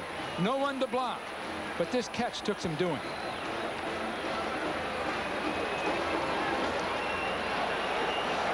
Beautiful catch, and Kelly, as most quarterbacks, make their mistakes, then redeem themselves. Now this is a beautiful job of reaching in there for that ball, because there could be somebody coming from the other direction. So Pickens has had a hot and cold day, but he's demonstrated his great athletic ability, and he's here to stay. Sophomore. If he stays in college, he'll be one of the typical Tennessee receivers that have great careers and go to the NFL.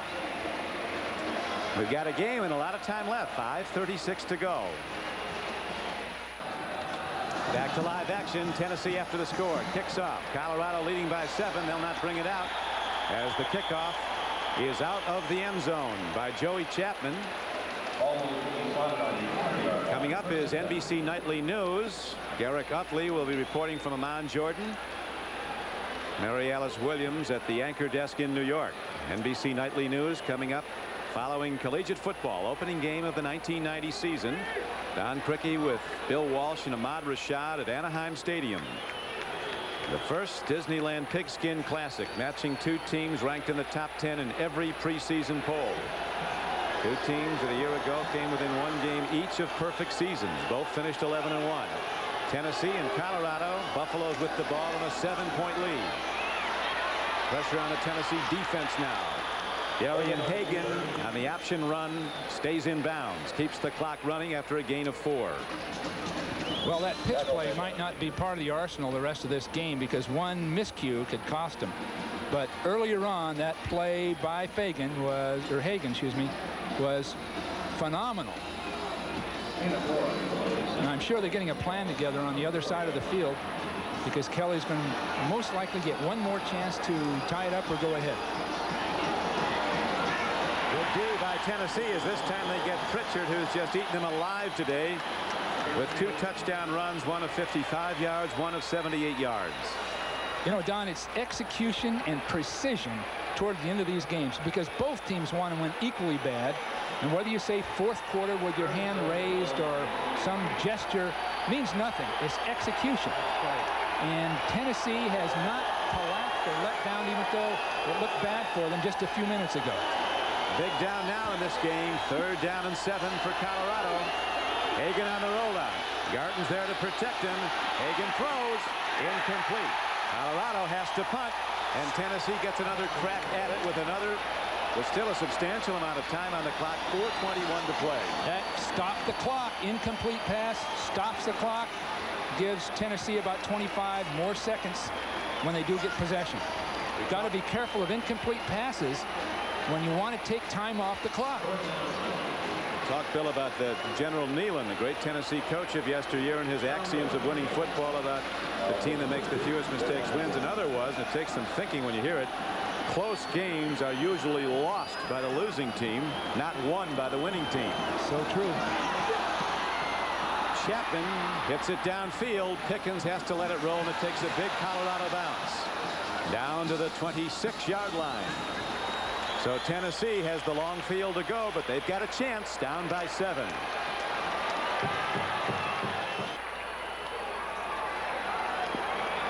Back live at Anaheim Stadium. Tennessee has the ball. Andy Kelly really lightened it up with his throwing arm in the 4th quarter. 11 for 16, 163 yards, which is impressive, but the one big interception might finally cost him the game. He'll learn from all this, and he's out there giving it a shot right now, so anything can happen. Tennessee starts pitching, though. They can cover the field fast. Here's Kelly standing in. Out pattern. Goes to tight end Von Reeves, who works his way ahead for a gain of 8 yards and steps out of bounds. 4:03 left to play, and Colorado on defense in the lead by 7. You see the uniform soiled and people tired, and some of it reverts to the pass rushers themselves. If they're tired, they lose that explosion and they don't get to the passer. And just the recent 4 or 5 throws, the Colorado pass rush has not been getting close. 2nd and 2 for Tennessee. Andrew catches the ball somehow and heads for a first down and gets out of bounds. Good catch. Good judgment. And he used whatever speed he had against some guys that might be a little faster and just went for that sideline. And all of this demonstrates some poise and some coaching. But look at this. Nice catch, but he makes something out of it. Gets that first down and stops the clock.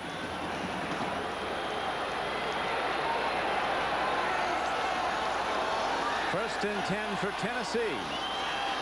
3:55 to play.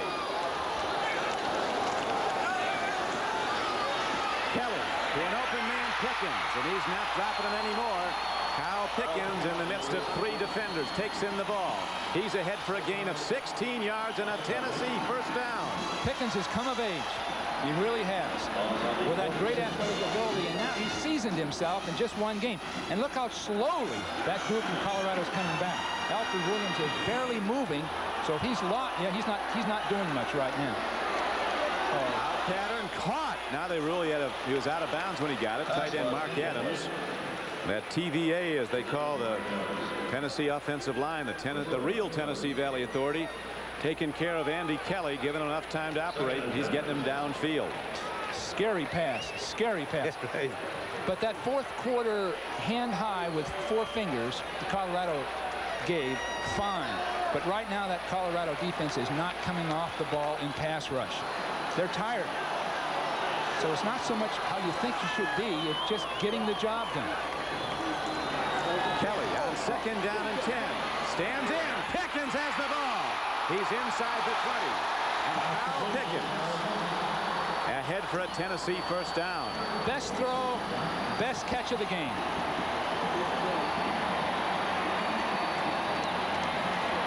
And no pass rush. None. Now you see him breaking up and right into that middle. He's caught at least 5 passes going right there. Good block downfield. Man that Johnny Majors called the best athlete he's ever coached. Kyle Pickens with a 29-yard gainer. This time the pass rush comes and it sweeps under quarterback Andy Kelly of Tennessee. Anton Davis just didn't move his feet. Just didn't move his feet. Tell you, Bill, Pickens has some phenomenal numbers catching the ball despite the drop. 7 catches for 136 yards. This thing's turned into a track meet. This is a critical down. You almost need a huddle.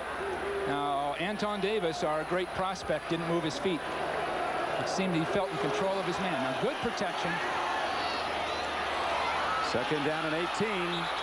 They get the ball down the sidelines to Pickens, and he's down inside the 20-yard line to the 19. But a very difficult play call now for Tennessee. You know they'll be throwing it.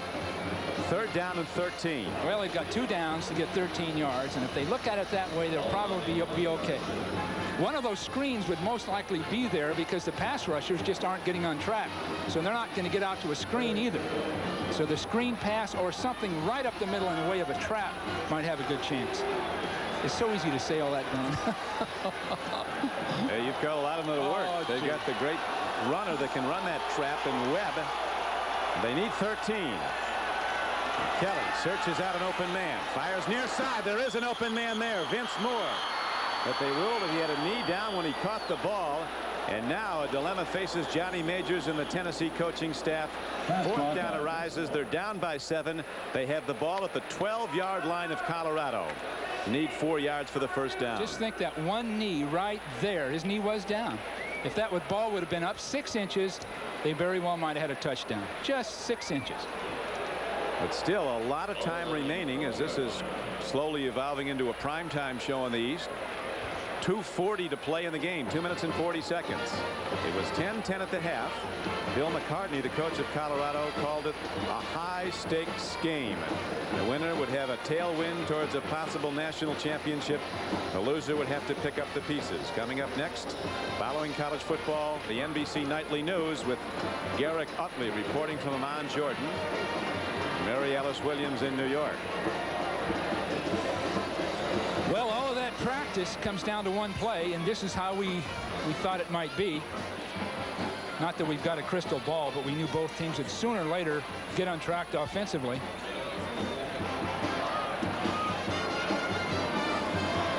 Kelly in the fourth quarter, 17 of 23, 233 yards. 2 touchdowns and that 1 interception that'll haunt them on their way home unless they pull this game out. Overall, 32 out of 51, 360. So you were wrong when you told those Tennessee coaches you thought they'd end up throwing it 40 times. They've thrown it 51. 51. We'll get one more probably. We'll get more than that with 2:40 left. They've been holding Colorado when the Buffaloes have gotten back the ball. You just have to have pass rush in the fourth quarter, and Colorado, other than this recent play, haven't had it. Colorado is the first Big 8 opponent for Tennessee in 10 years. This is the first time ever that Tennessee and Colorado have played. Kelly on 4th down, stands in, thrown and caught. Beautiful. Caught at the 4-yard line for a first down. That was a championship catch. Alvin Harper. Oh, how big was that? Beautiful job, and again, Kelly with all the time he needed. Now, he had an open receiver coming out late on the left side of the field, a back. So if Colorado will stay in his zone, he can hit a back and he'll walk in for the touchdown. It's like your old friend Super Joe Montana and Jerry Rice working magic. Gee, I guess so. It means just as much to these guys as it does to the NFL guys, or more. They're representing their great university. First and goal for Tennessee as they hit the 4th down play for a first down. Now they've got a guard against the interception throw. Oh, no. Almost. Gee, he did it again. Greg Thomas. So close to a game winner for the Buffaloes. Oh, gee. He came left, threw right back into defenders. The quarterback has to account for where defenders are. You just can't scramble around and look late and throw a ball. Look at this. He's just got to get that out of his system. They talked about this opening game shaping up as possibly one of the best games of the season, and it's been as good as advertised. As with 2 minutes and 29 seconds to play, Colorado's holding to a 31-24 lead over the orange-clad Volunteers of Tennessee. Second and goal, Tennessee. Down by 7. 2:29 to play. There's the draw you've been looking for, Bill, and it's good for 6.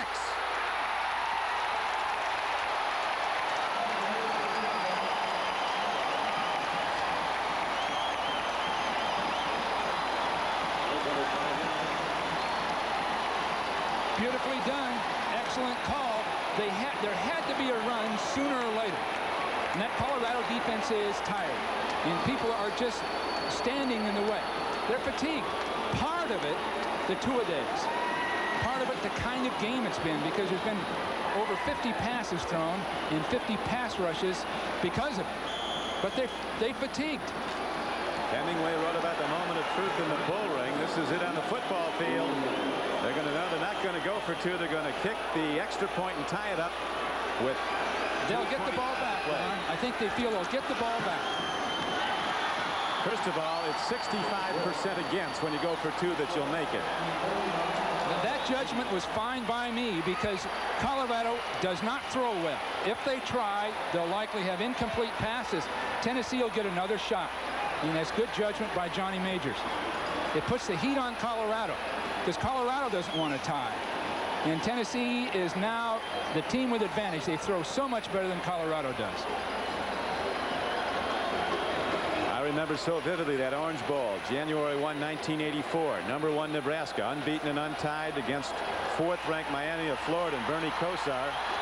Nebraska could have won a national championship if they kicked the extra point and tied it. They'd have finished unbeaten, but they had the courage to go for 2. Didn't make it. It cost them a national title. I don't think teams will be doing that.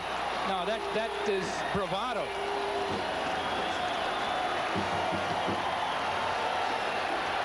Now Joey Chapman kicks off, but don't count Colorado out. They got a very strong kicking game. Well, this is what Bill McCartney and his staff and the team has practiced. They've been in this situation before, haven't done real well, so now they'll have a plan. Mike Pritchard, who's been the back of this game, comes back for Colorado. He has a 78-yard touchdown run and a 55-yarder, and he runs the kickoff back to the 31-yard line. And here Darian Hagan and the Buffalo offense comes out 1st and 10 with 2:17 to play. Game tied 31-all. After twice late in the game, Colorado held 14-point leads. That kickoff return came very close to breaking. Within one tackle of going all the way. You were mentioning, Bill Walsh, those prolific throwing numbers of Darian Hagan, or of Andy Kelly. Hagan's are not great. He's made a game-winning play or two, but 4 out of 16 for 51 yards, 3 interceptions. But one big play now with their speed, and they can get it done again. They keyed on Pritchard. He's been the money back for Colorado, and Shazan Bradley, number 40, shot the gap and made the stop on the 180-pound Pritchard. Well, I'm sure that Colorado is putting together a defensive plan now. Not only offense to try to pull this thing out, but defense, because Tennessee could get that ball again. They're going to have a plan. If they leave here with a tie or a draw, so be it. Hagan on the rollout, fires on the run, incomplete at the 49-yard line. Hagan could have run on that play. 1:41 to play. 3rd down and 13 now arises for Colorado in this tie game, with 101 ticks of the clock remaining to be played. I hate to say it, but it's almost befitting we get a tie. Both teams have given it a heck of a shot. It's been an exciting game. I don't wish that on any school or coach, but volunteer fans, 7,000 strong, sound like 50,000 now. They exhort their defense. Here's Hagan. Great block, gives him a moment. He hits the completion. 1st down, Colorado, out to the 43-yard line. What a game. Took some real doing for him to get that ball off, because he was being chased. He got some excellent blocks by his offensive lineman coming to the outside, and that saved him. Big one right there. He's going to get another, and he has to get in the way of a big shot on himself getting the ball off.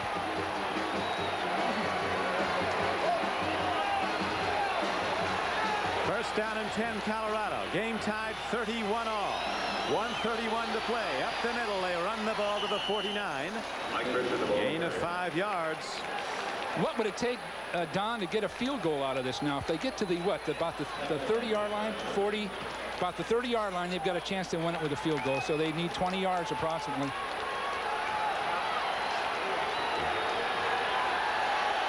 Roll out. Darian Hagan throws, but he is errant, trying to make a connection down at the 27-yard line. Flag in the middle of the field, Don. What could that mean? Maybe they ran over the umpire again. It came real late. Tennessee thinks it's against the Buffaloes. Ooh.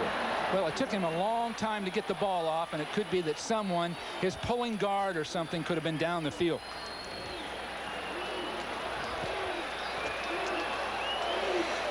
Now, this is like any other kind of match or combat. Fatigue is a factor. People's minds are pretty clear, but their bodies aren't going to do what they want them to. Ineligible receiver, downfield, 5 yards, still 2nd down. Bill McCartney pacing the sidelines, as is his counterpart Johnny Majors across the way. Harper's range 45 yards. The backup place kicker, Pat Blotto, can hit it from 50 yards, but he hasn't kicked today. Harper's been very effective. 2nd and 9. Hagan stands in, lofts one down the middle, caught for a 1st down by Hemingway.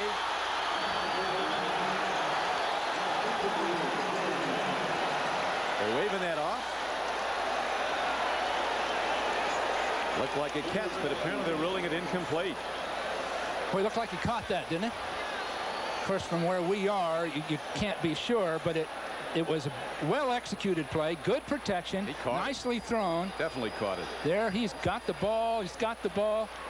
No, I lose. That's really tight. The official was in great position to spot it. You know, college officials do expert jobs, and they're all professional men, just dedicated to this kind of work. 3rd down and 10. Darian Hagan trying to run ahead. He didn't get there. And now, what does Colorado do? With 4th down and 8 coming up.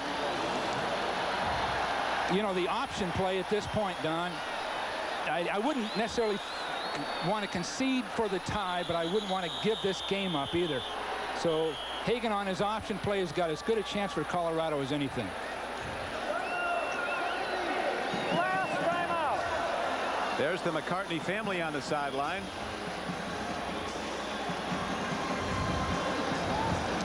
That's Mrs. McCartney, his daughter Christy, and the little boy, and the father of that boy was the late Sal Arnesi, Timmy. Good-looking guy. Yes, he is. And really not yet old enough to worry about the outcome like no. Mom and Grandma are. Yeah. Well, this is great sport, college football.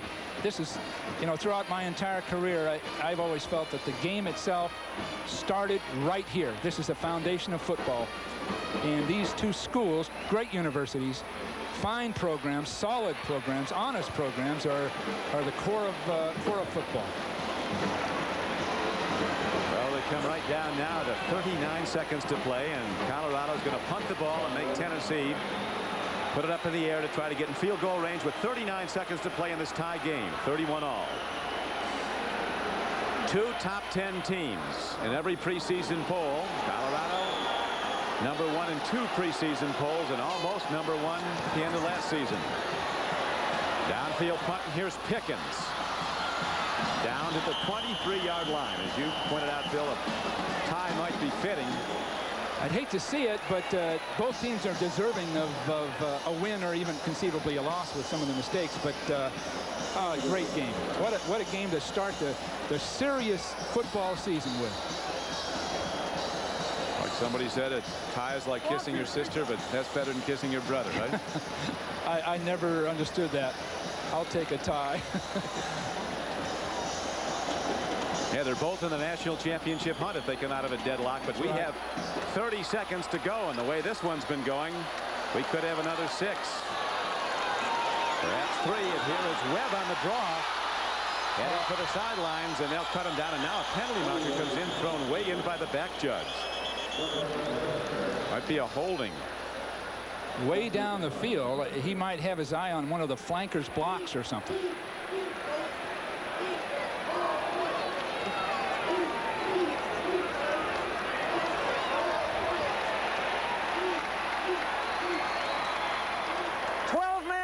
Participated on the defense. Penalty enforced from the end of the run. 15 yards, first down. Whoa, 15. 12 men on the field by Colorado, resulting in a 15-yard penalty. Now that's a new one.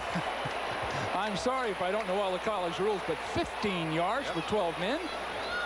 That's like 5 years for what? Stealing a donut or something. Draw play to Webb. Turns to the outside and gets out of bounds at the 41-yard line with 18 seconds to play. Well, 11 yards, 12-yard gain gets the field goal. Greg Burke is the very experienced Tennessee field goal kicker, a senior. Who last year hit 14 of 16 field goals.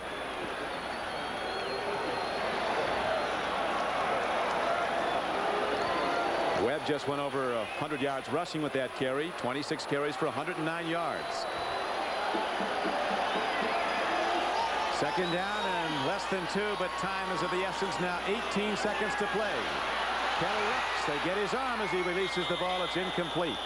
And the clock is stopped, as you see, with 12 seconds to play in this tie game.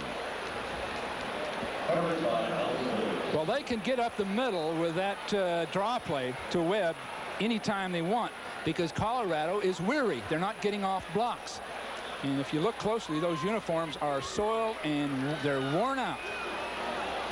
So with Webb's running, they can go right up the middle and get what they want. So the first Disneyland Pigskin Classic has been a classic. Burke getting ready on the sideline for Tennessee in this tie game. 12 seconds to play. Has hit 1 of 3 field goals today. 2 were blocked. He did make 1 from 47 yards. They've got to get it substantially downfield from here. He's over 57 where they're lining right now. Downfield throw, and so they have down to really 1 play and no pass rush. So he's going to have all the time he wants back there. 4th and 1 with 7 seconds. I think you got to give it your best shot kicking it. Well, unless you got to have Superman out there also. The only way you can do it, I think, the only way you can do it is to have a receiver breaking into the flat, throw him the ball, and he just runs right out of bounds for the first down. Now, if you have a man in motion to do that, but some way with someone just breaking right into the flat, throwing the ball, he just keeps running, gets the first down. Then he'd have a chance to get a little closer for the field goal. Coming to the near side are 2 super fast wideouts, Elvin Harper 81 and Anthony Morgan 80. 7 seconds to play in a tie game. They go to the draw, and Webb takes it up the middle. He's not done. He's inside the 20, and Webb is down to the 16-yard line as time runs out. So Tennessee goes to the run on the final play, trying to catch Colorado off balance. Webb almost breaks it, but that is it. We're pleased to announce that the Disneyland Pigskin Classic Player of the Game. Who is it, Bill? Well, I'm going to call Pritchard as the Darian Hagan ended up Darian with the Hagan. award. Okay. Well, there are about 5 guys, huh, Don? There was a lot. So the final score: Tennessee 31, Colorado 31. Now for Bill Walsh and Ahmad Rashad, this is Don Criqui. Glad you could be with us at the first Disneyland Pigskin Classic, a standoff between